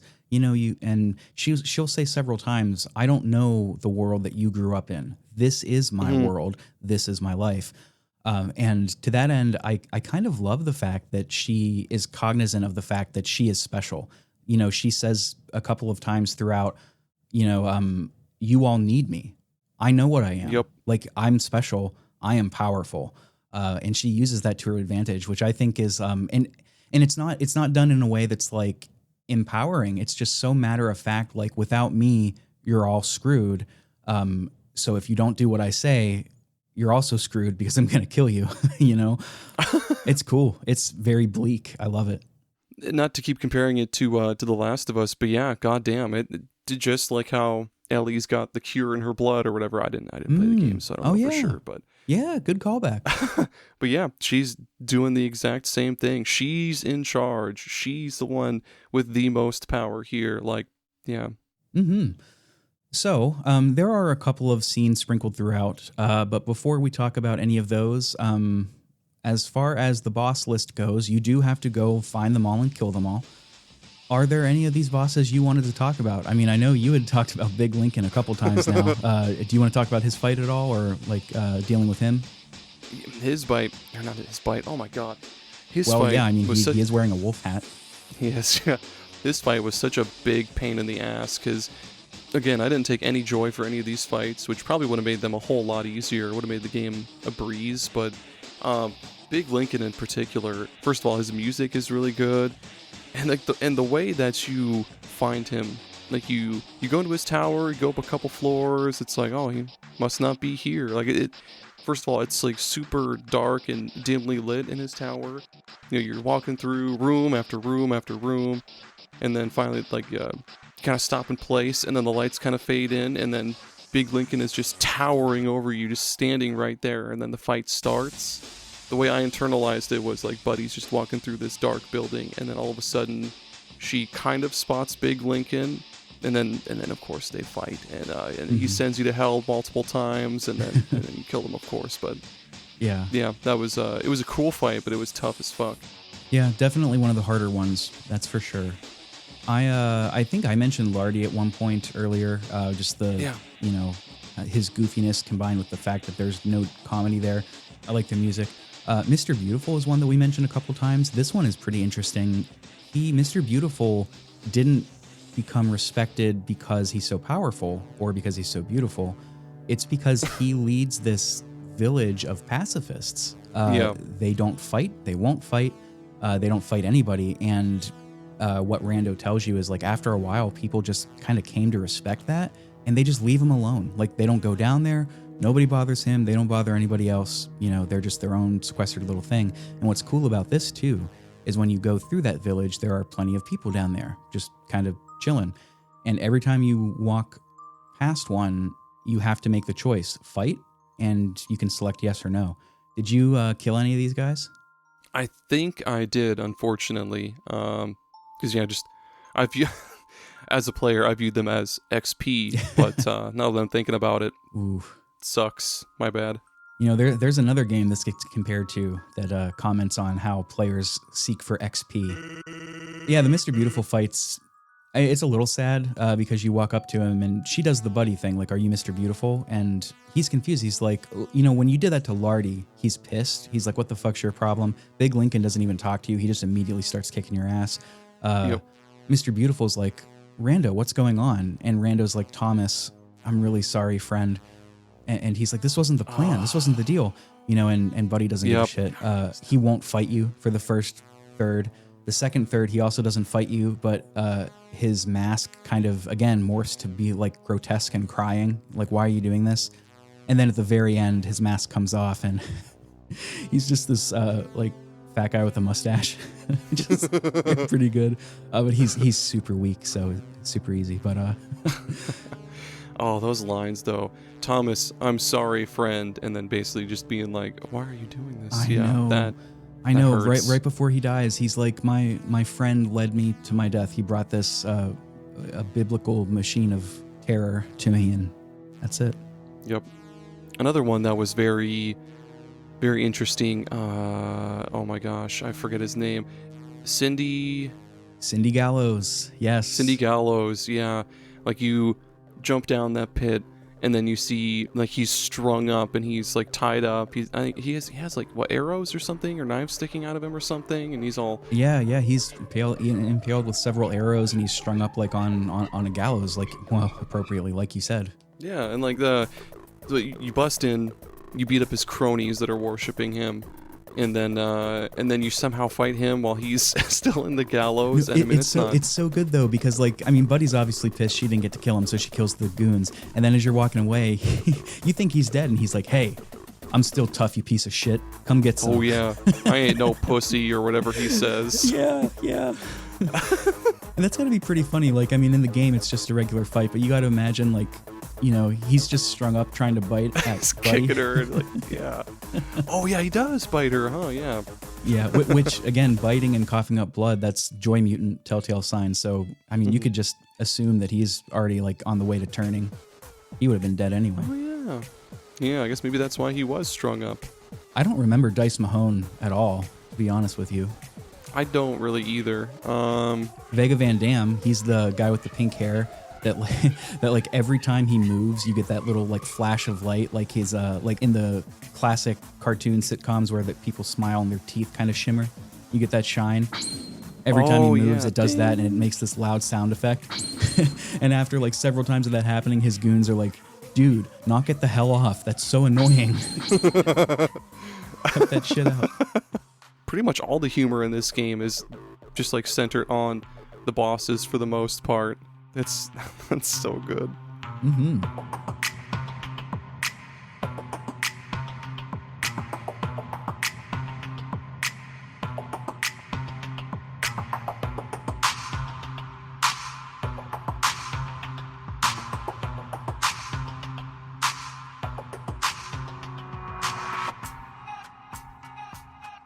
So that's it. You're walking around through this through the landscape. It's a little bit smaller than painful. You're going to do a lot of backtracking through a lot of this. That's just kind of the nature of things until you can find where you need to go.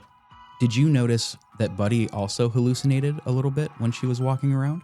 I don't think so, other than, of course, the little flashes of the viscera in the background, which, by the way, I thought, for some dumb reason, I kept interpreting that as like yarn for some reason, but now it does look like intestines and like guts and stuff. I don't know why I would think yarn. I mean, what is the intestines if not the human yarn? That's true. The yarn that carries our poop and stuff, I guess. Mm-hmm. You hear that, Marvel? Hire me. I could do shit dialogue. Oh God, I'm glad this podcast isn't bigger. Otherwise, I would upset the wrong people. Were there any locations that you particularly liked? There was really only one that I had anything to say about. For me, it's really only like the pacifist village and my boy Big Lincoln's tower, because just of like, it's just such a neat build up to his fight. Mm-hmm. That was pretty much it. Nothing else really stuck into my mind. So you didn't find the Terry village? I don't think so. Well, maybe I did. No, I think what I'm thinking of is the where you can go to activate easy mode or whatever. Oh yeah, that's that's not Terry Hintz. That's Larry Stintz. No relation. Fuck, my bad. What does he say? I am not related to anybody I may or may not resemble. I took a screenshot of that. Let me find it real quick. Okay, so you didn't find the Terry Hintz village. No, I wish I did. I love Terry Hintz. So you find this village. There are only a couple of little like huts, houses, not really houses, huts, cave things, abodes. But you see Terry Hintz's hint posters just everywhere. And every once in a while you'll come across this like little doll of Terry, like somebody put up like a stick, like kind of like a Terry scarecrow, a tearcrow. A tearcrow. A tearcrow. And you find these notes, and they start off very, very innocuous. Like the first one says, welcoming, always be courteous to guests, from Tender Terry. Respect. When entering a new community, it's best to be polite. Do otherwise, and you'll get hanged, Tyrant Terry. Tyrant And they keep on like leadership. It's not easy being an overlord, but it becomes easier if your fans like you. I know mine do, from King Terry. There's one about littering from eco-friendly Terry. Fighting, don't even waste your time here. I'm the strongest. 1-2 Terry. But as you go inside some of these houses, you see not only are they completely empty, but the notes start to get weird. Like one says, loneliness. Having nobody in your life can be tough, but having hobbies can fill the void. From Terror Cares. And then you start realizing, oh, okay, Terry actually made all of these Terry scarecrows. The next note says, depression. I don't even know anymore. I need a real friend. Oh. And then you find a couple more, and all it says is, these are hard to read. It's just furious scribbles and tears. So you get this little environmental storytelling of Terry having a mental breakdown. That's good. Oh, poor Terry. My guy. I know. I'm so sad. He's a great dude. I think they added more stuff with him in the definitive edition, like for Painful. But don't quote me on that. I won't. Thank you. I appreciate it. I'll take you to court. Oh, shit. Podcast court. Oh, I had mentioned the hallucinations, and that's when the yarn thing came up. The reason that I ask is that as you defeat more of these dudes, of these freaks, Buddy will start to see Brad just kind of standing around places, kind of like exactly like Brad did with Lisa in Painful. Oh, yeah. Big ol' Marty. Yeah. All of this. So you kill everybody. You know, you're doing all this. Whenever you only have like one left or so, you're going to come upon Rando randomly. He at one point, he tries to convince you one more time, like, come on, buddy, you got to stop this, blah, blah, blah, blah. And Buddy lays down the law. That's when she's like, look, like, you're not changing my mind. Enough with this shit. You're with me or against me. And, you know, he says, okay, like, you're right, sis. He starts calling her sis, which is really cute. That's actually the only time that Buddy ever lets down her facade for a minute is when he tells her that his name is Dustin Armstrong and says that, you know, yeah, Brad was my adopted dad. He didn't like when I called him dad. And then Buddy says, yeah, he didn't like that when I called him that either. And that's the only time Buddy doesn't get mean with him. She's just like, I don't want to talk about this. Let's go to sleep. But you find Rando here. He's strung up on barbed wire hanging over this cliff. And the barbed wire is attached to this tiny rock right in front of you. So you grab it, obviously, because you don't want him to die. And it was a setup by this, I don't remember his name. He's that dude from the beginning. And he just prefaces everything with, it's like Daddy always used to say. And then he just says whatever he wants, which is a killer bit, by the way. His name was like, it was Mr. something. Or no, I'm thinking of somebody else, actually. Fuck, what is this guy's name? I just called him Daddy Guy. Yeah, that sounds good. But he set this up, and this is, it's hinted at, but he set this up because he knew that no matter what happened, he would get his way. Like either Rando would die because she'd let him go, or she wouldn't let him go, and because she couldn't let him go and she'd be preoccupied, he could come up behind her and, you know, have his way with her. And you get a choice here. You can let Rando go or you can hold on. What did you choose? I chose to hold on. Yep. Yeah, me too.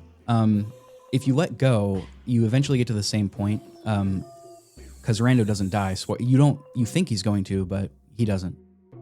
If you hold him, the camera will pan away as the guy just walks over to you, and it's just quiet for a minute, which is pretty sinister, if you ask me. Yeah. So much more intense than if they just, like, you know, said what was. Anyway. You hear this trumpet, and the guy's like, hey, do you hear that? And then a Joy Mutant comes in, jumps in, like, everything's still off screen. You hear, like, biting, and when it pans back over, Buddy is still holding Rando, but Daddy Guy has been beheaded. His head was chomped off. This Joy Mutant somehow came in and only killed that one guy, and Buddy and Rando are like, what the hell happened? Did that strike you as weird at first? Because I'm going to be honest, when I was first going through this, it almost didn't register to me. I was like, huh, okay. Yeah, because again, Painful, they'll attack fucking anybody. Like, they'll hop around the screen and kill whoever. But I guess, like, toward the end, maybe we kind of find out what's happening here. But yeah. Like, before the end, I was thinking the same thing. What the hell? Oh yeah, and if you're replaying this, if you're an eagle-eyed player, you might notice it's the same exact Joy Mutant from the beginning. Oh yeah, Sweetheart or whatever. Mm-hmm. Its canonical name is Sweetheart. But if you're holding Rando still, he confesses something to you. He says that the kidnapping that happened in the beginning, he set it up. It was all his plan. He doesn't really explain. He tries to. He's like, buddy, you have to understand, and he tries to say, I was trying to protect you, blah, blah, blah. And Buddy ends up just dropping him. She lets him go. And at first you think he's dead. But if you go down to the cliff where he falls, you can talk to him. He's still alive. But this is where, if you talk to him here, this is where the decision to trust or not trust comes into play. And this scene will play out a little differently. Oh. So you trusted him, right? Yeah. Yeah, so if we both trusted him. So I don't know, do you want to talk about what happened and like how you felt about it?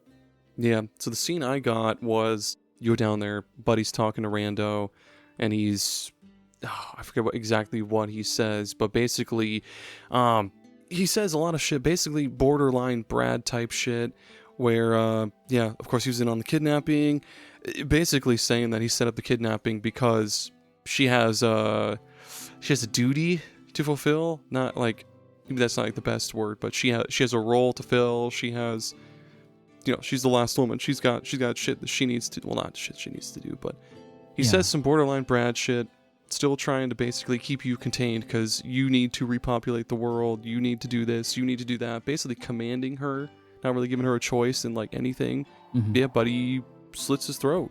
Or, I think that's what it was. She slits his throat, and he's done. He's dead. Yeah.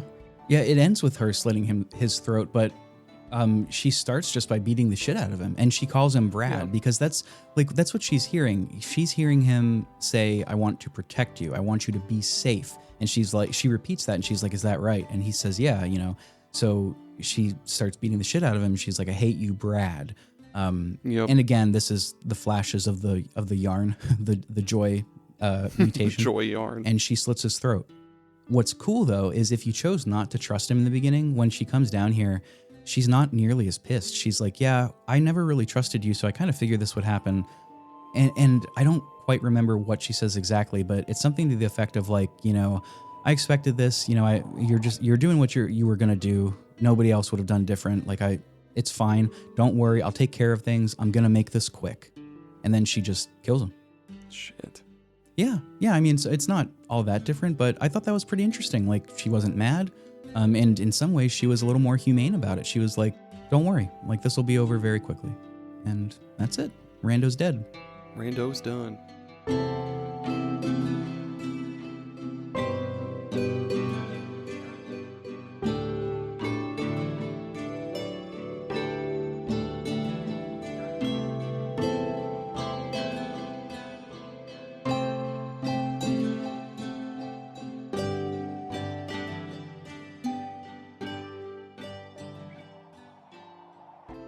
So that's about it. We're getting to the end of the game. We're wrapping it all up.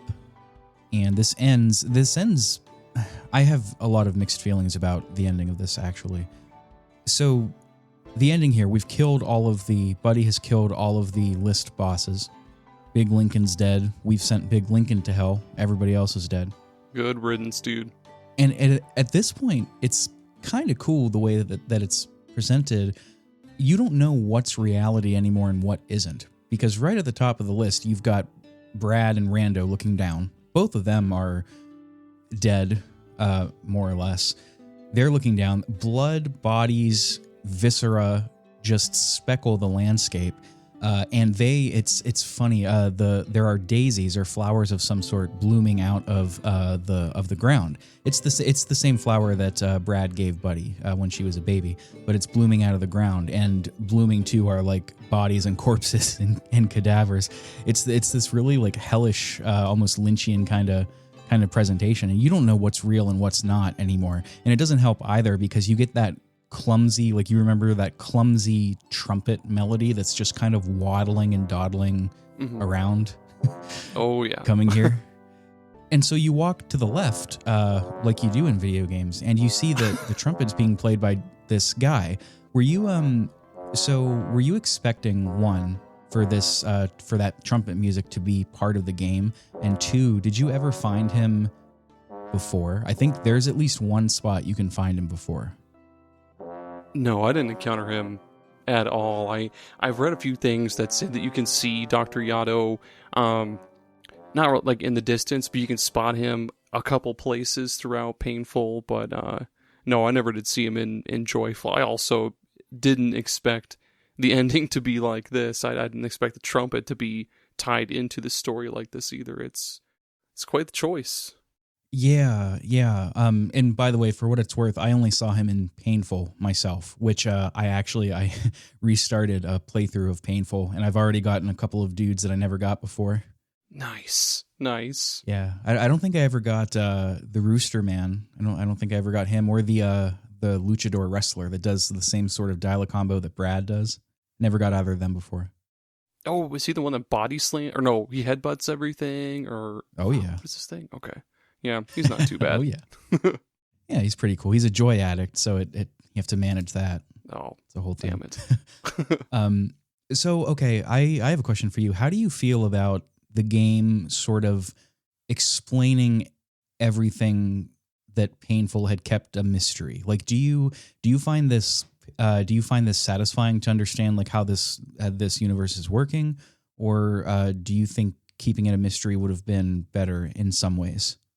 Man, I'm kind of torn. Like when I first beat the game, I thought, okay, he's just basically ending the world so he can rule it. But I feel like now that I've seen the ending, I kind of have more questions than I have answers, to be honest. So yeah, I think it should have just been left a mystery. Like, I mean, sure, yeah, now the world has ended because everybody's joy mutants and everybody else is dead. But like, how are you going to rule that? I mean, I don't.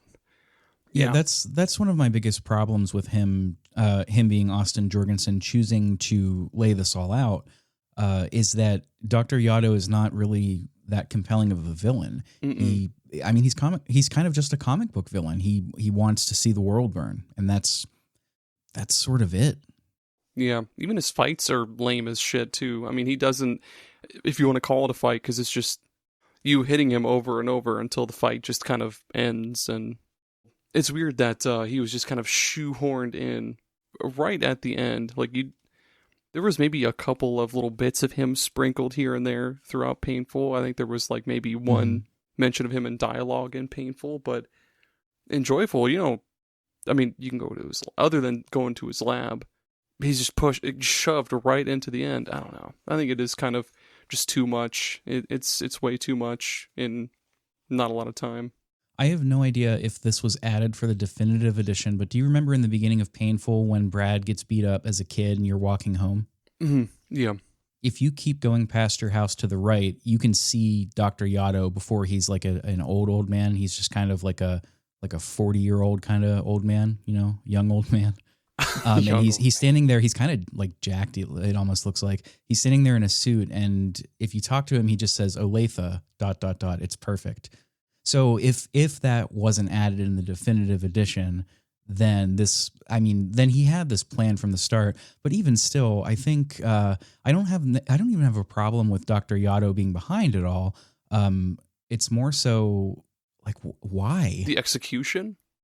Yeah, exactly. Like, why? Why he just wants to blow stuff up. I mean, it's Kefka, right? That's except not as charismatic and cool.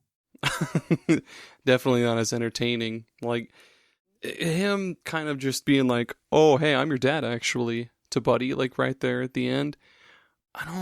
Because what is it? He basically bred Buddy to be. Well, I don't know if you want to even just explain it like that. I don't know.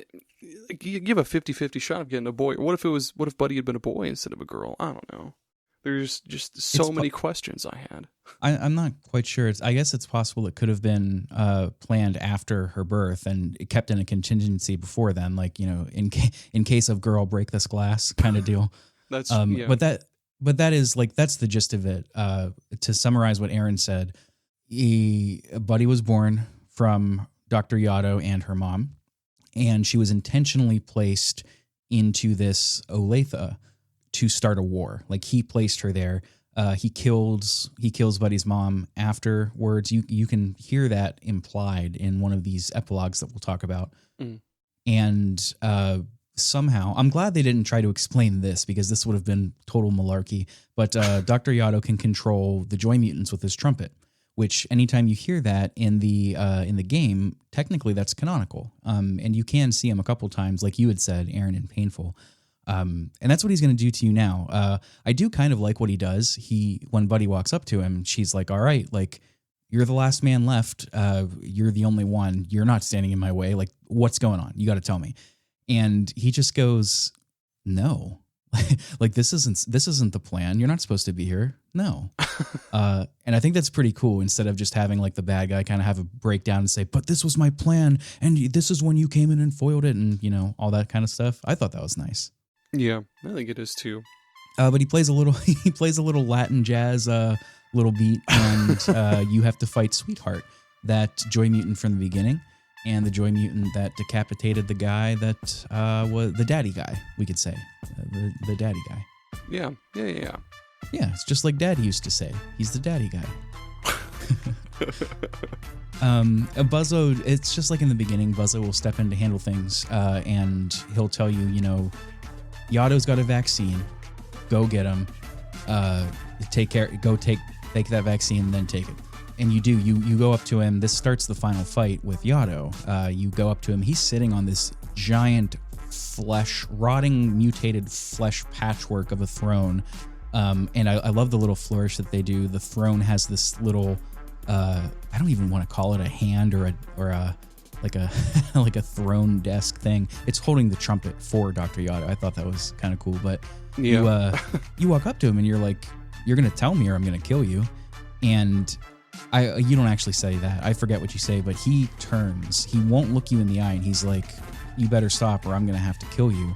And Buddy calls his shit. She's like, you can't even look me in the eye. You're the most pathetic man here. And I've taken down Big Lincoln, So you didn't like this fight? I didn't mind it. It's just that Dr. Yato he's kind of I don't want to say he's a nothing villain, but I feel like they could have maybe built him up a little bit more, but no, because I guess that would have taken away some of the mystery behind him. You get that big rush of him at the end.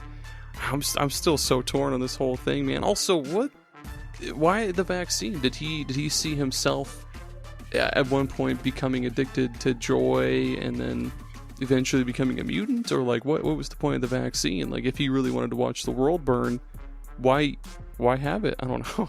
So from what I can remember, there were a few things left unanswered in the original game of the non-definitive edition, and there was exclusive definitive edition stuff added in, which is why I started a whole new playthrough.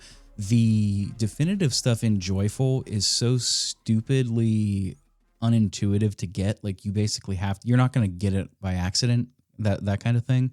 Ooh. But so I didn't do it, and maybe what I'll do is if I can find an answer to this, I'll patch it in afterwards in the edit. Okay, that sounds good. Yeah, because I don't know either. Man, I don't know how to feel about it. It's just so confusing. His whole rigmarole behind just wanting to end the world is interesting, but I don't know if it even really needs to be there. He's not bad. I'll leave it at that. Yeah, you do go through some psychosis, Buddy, throughout this ending here. You realize that because the game tells you, like, Buddy's head starts to hurt, and that's when the fight with Yato begins. Then you get the message Buddy can't control it, and then Dr. Yato transforms into like a flesh joy mutant version of Rando, except he's not fighting you, he's just holding a flower and like healing you, like that kind of thing. And it sort of culminates with a psychosis-induced fight against Brad throughout the ages. And this is like, I forget exactly what I said before.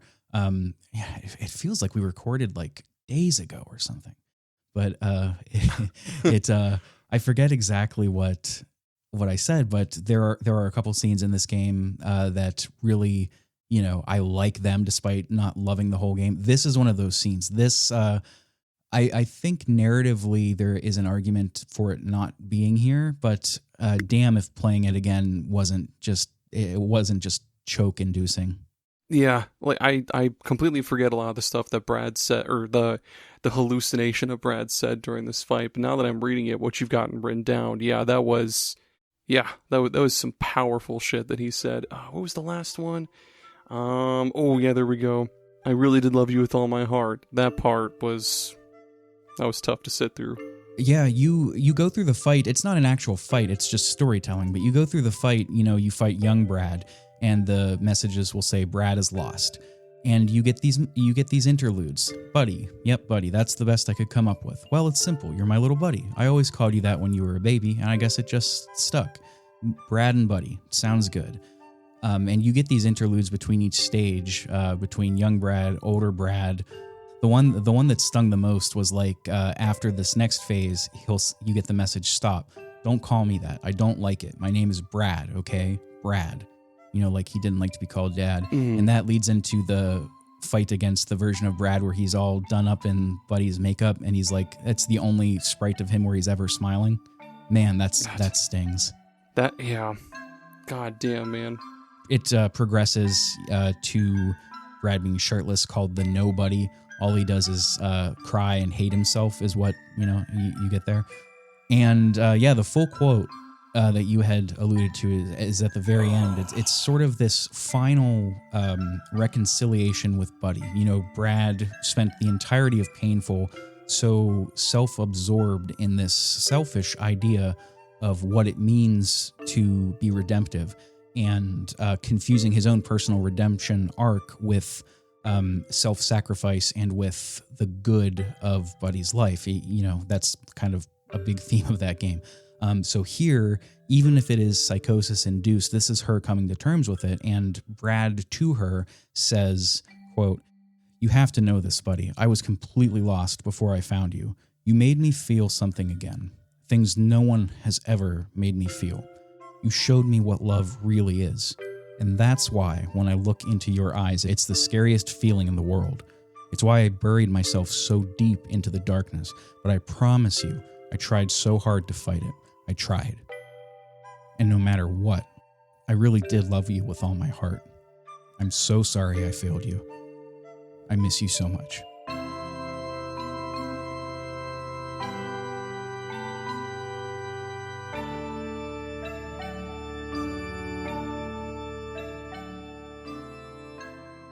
It's tough. And you're you said this earlier in the episode, you have a child. You are a father. I have to imagine this is much different reading this from your perspective, with your perspective to view Brad as a sort of surrogate adoptive father. Yeah.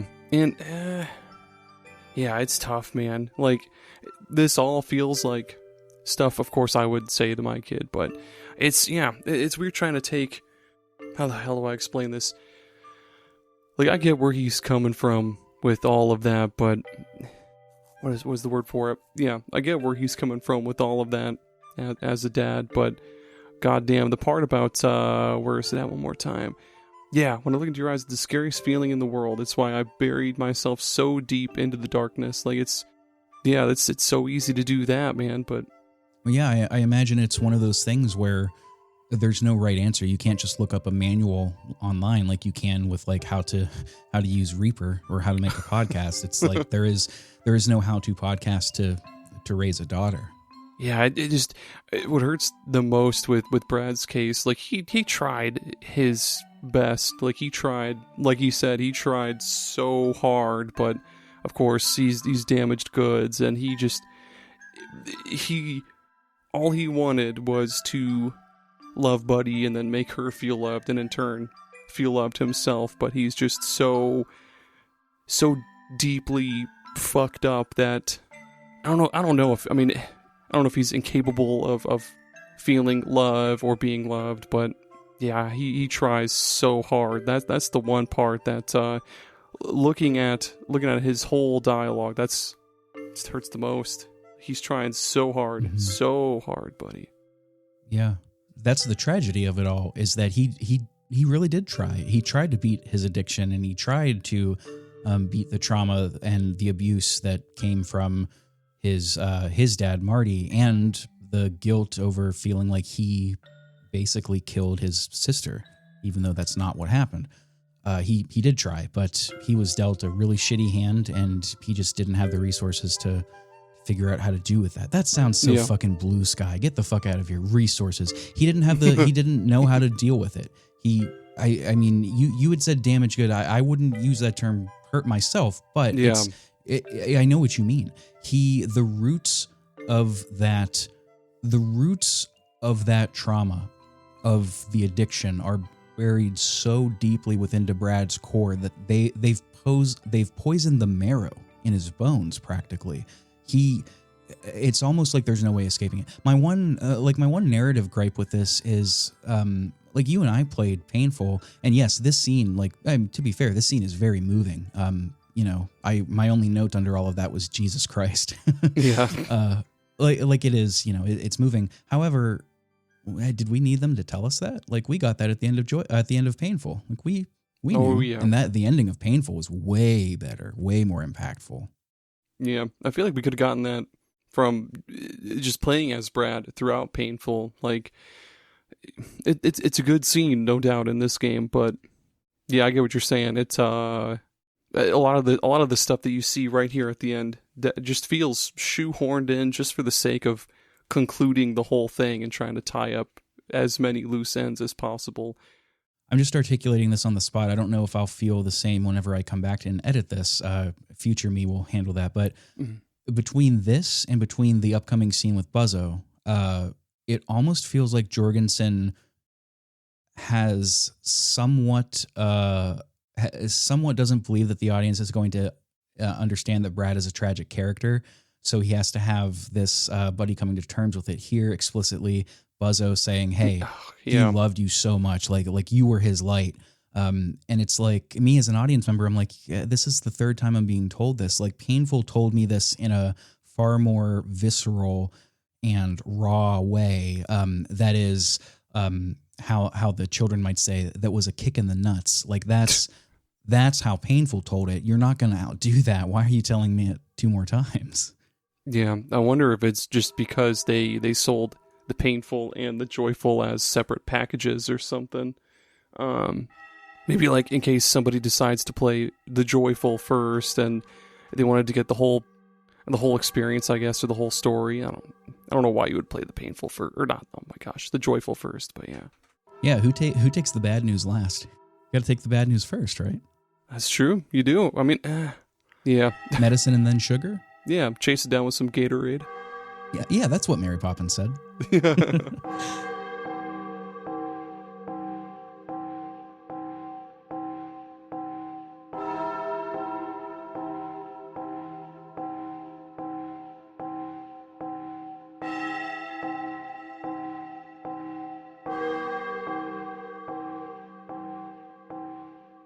You go through another fight with Buzzo. Buzzo turns into a Joy Mutant as well. So to Jorgensen's credit, Buzzo starts basically confessing his wrongs to Buddy, but Buddy has no idea what the fuck he's talking about because Buddy never knew Lisa. And Jorgensen doesn't, make Buzzo go through all of that. So that's cool. That's good. That would have been an amateurish thing to do. But you fight Joy Mutant Buzzo as he turns, and then you have the vaccine. Out off to the corner of the screen, somebody calls for you, and it's Rando. And then Brad as a Joy Mutant also shows up, and the two of them, it's very clear that this is a hallucination because Rando is not stuttering in the slightest. I don't think we mentioned that he's a major stutterer, but that's like a defining character trait. He's not stuttering at all. And him and Brad say, like, buddy, we were wrong. Like, we need you. You are the most important thing to us. We want to worship you. You are our God. You are our queen. Stay with us. So she's breaking down. She's transforming. And you get the choice to take the vaccine or leave it. That's going to get you your 2 endings. Join them. Them meaning Brad and Rando, your psychosis. Or leave them. It means takes the vaccine. And then there are 3 epilogues. So let's rap about these real quick. You got it. Which ending did you pick?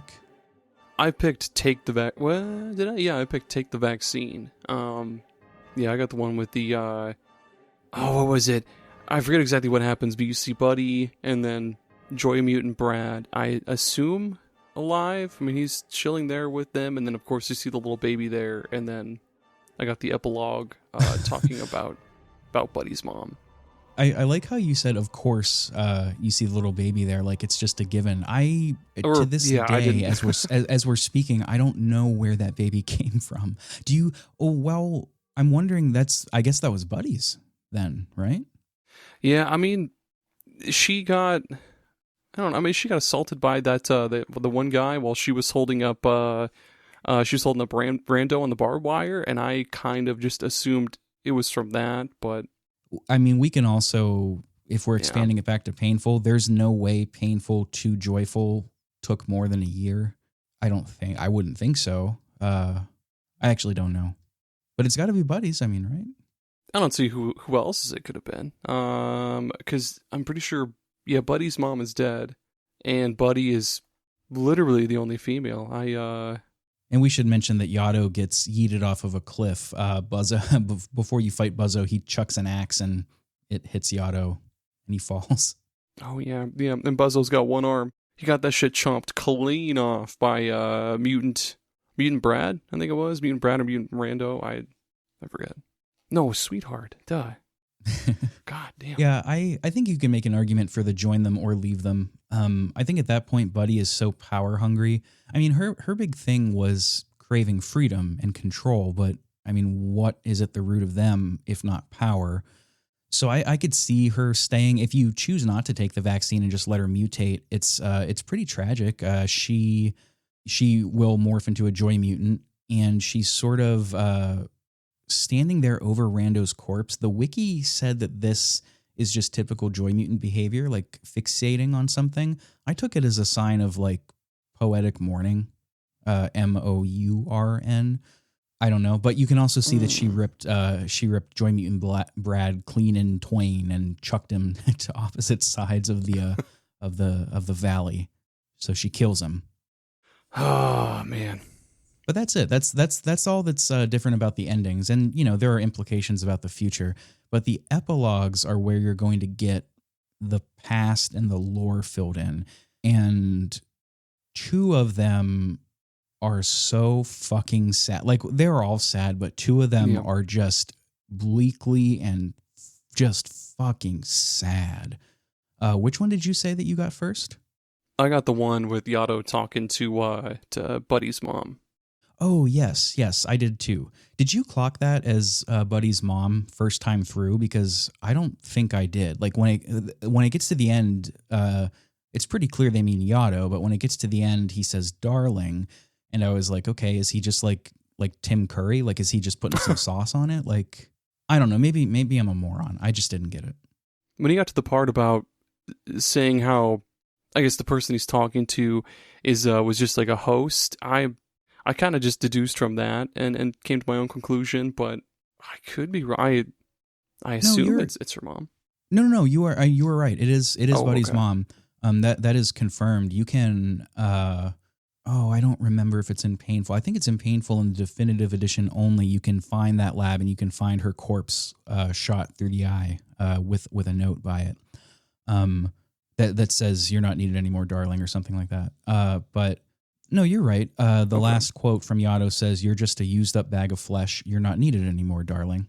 And then you hear the gunshot. How do you get the other two? I remember reading about those after I beat the game. And was it just like the choices, or no? Because joy doesn't have anything to do with it anymore. Was it just like choices you make throughout the game that affect whether or not you get those other two? Yes. To get the Lisa epilogue, you have to find Lisa's grave with the joy mask. You need the joy mask for both of these from the lab. And for the father ending, you have to visit Rando's corpse before starting the final battle. I just don't remember when, but you have to visit his corpse once more. Oh, okay. The Lisa ending is pretty sick. Derogatory. And it goes to show you, we had talked earlier about this, that Lisa, despite being a victim of like one of the most awful, inhumane acts in all of humanity, to be redundant, she was not a great person. You get a dialogue between her and Buzzo that Buzzo was hopelessly in love with her, and she forces him to cut a cat's paws off with a chainsaw. Oh, I didn't know it was a chainsaw. God damn. Yeah, that's why she started calling him Buzzo, chainsaw, because buzz. Yeah, she says cut its paws off, and he says, no, I can't do that. She says, what do you mean? Do you like me? He says, of course. Then do it. Do you love me? Then do it, and I'll love you back. And then he does it, and she says, wow, is it still alive? Good, that was good. I think you're ready. He's like, for what? She says, cut me. And he's like, no. And she says, no, please no. But I love you. I need this. I can't. This way he won't want me anymore. Please do it. Only you can save me. And then he does it. Lisa begs him, manipulates him to mess up her face with a chainsaw to ward off Marty's rape. Fucking A, dude. And it doesn't work. Yep. That's fucking Marty. Do the wikis or whatever say how long before she commits suicide that happens with the cat and everything? I don't know if they give an exact number. It's just kind of, before. Okay. Before. Yeah. That gives you a little background between those two. And then the final one is Father, which gives you some background into Brad. I think this one is extraordinarily sad. And it's just all one quote except for one word. It's all the same person. It says, quote, so you want to be a man, be tough, sick of getting your ass kicked. These are all totally silent, by the way, except for sound effects. Well, you don't need all that karate shit that your granddad did. It's worthless. Here, boy. I said, here, take it. Then somebody else says, I don't want it. Then you hear a smack. Do as you're told. And you hear a beer bottle clink. There you go. Finish it. Now that's right. Now then, let's go see your sister. That's fucked. That is so fucking bleak. That ending in particular really drives home the point that there was no winning or redemption for Brad, that he was sort of poisoned beyond repair through no fault of his own. And that kind of goes with the theme that Jorgensen said that he was thinking of, that sometimes bad things happen to other people and there is just no saving it. Like you have to accept that you can't save it. And maybe that's his message to the player. Like, we have to accept that horrific shit like this will happen to real people, and it's horrendous. But we're powerless over it ultimately. I don't know. I'm just fucking blabbering at the moment because I'm trying to make this a little less tense for the listeners. It's bleak stuff, man.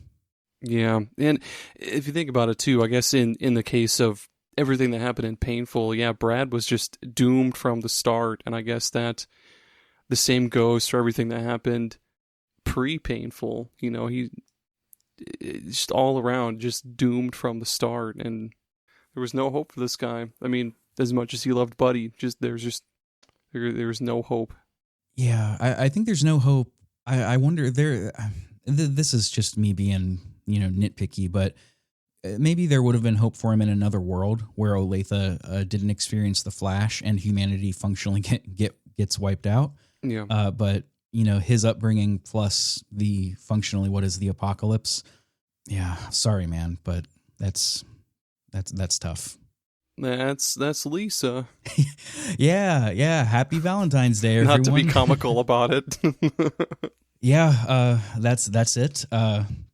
That ends the trilogy. You've got the first, you've got the painful, you've got the joyful.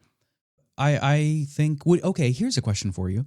Would you recommend, folks, you and I haven't played the first, so we maybe won't comment on that. If somebody really wanted to play this series and they said to you, I really appreciate a narrative that is depressing, and they weren't clear on whether or not they felt positively or negatively towards sequels, do you think that recommending both Painful and Joyful together is the better move, or do you think Painful on its own is more worthwhile?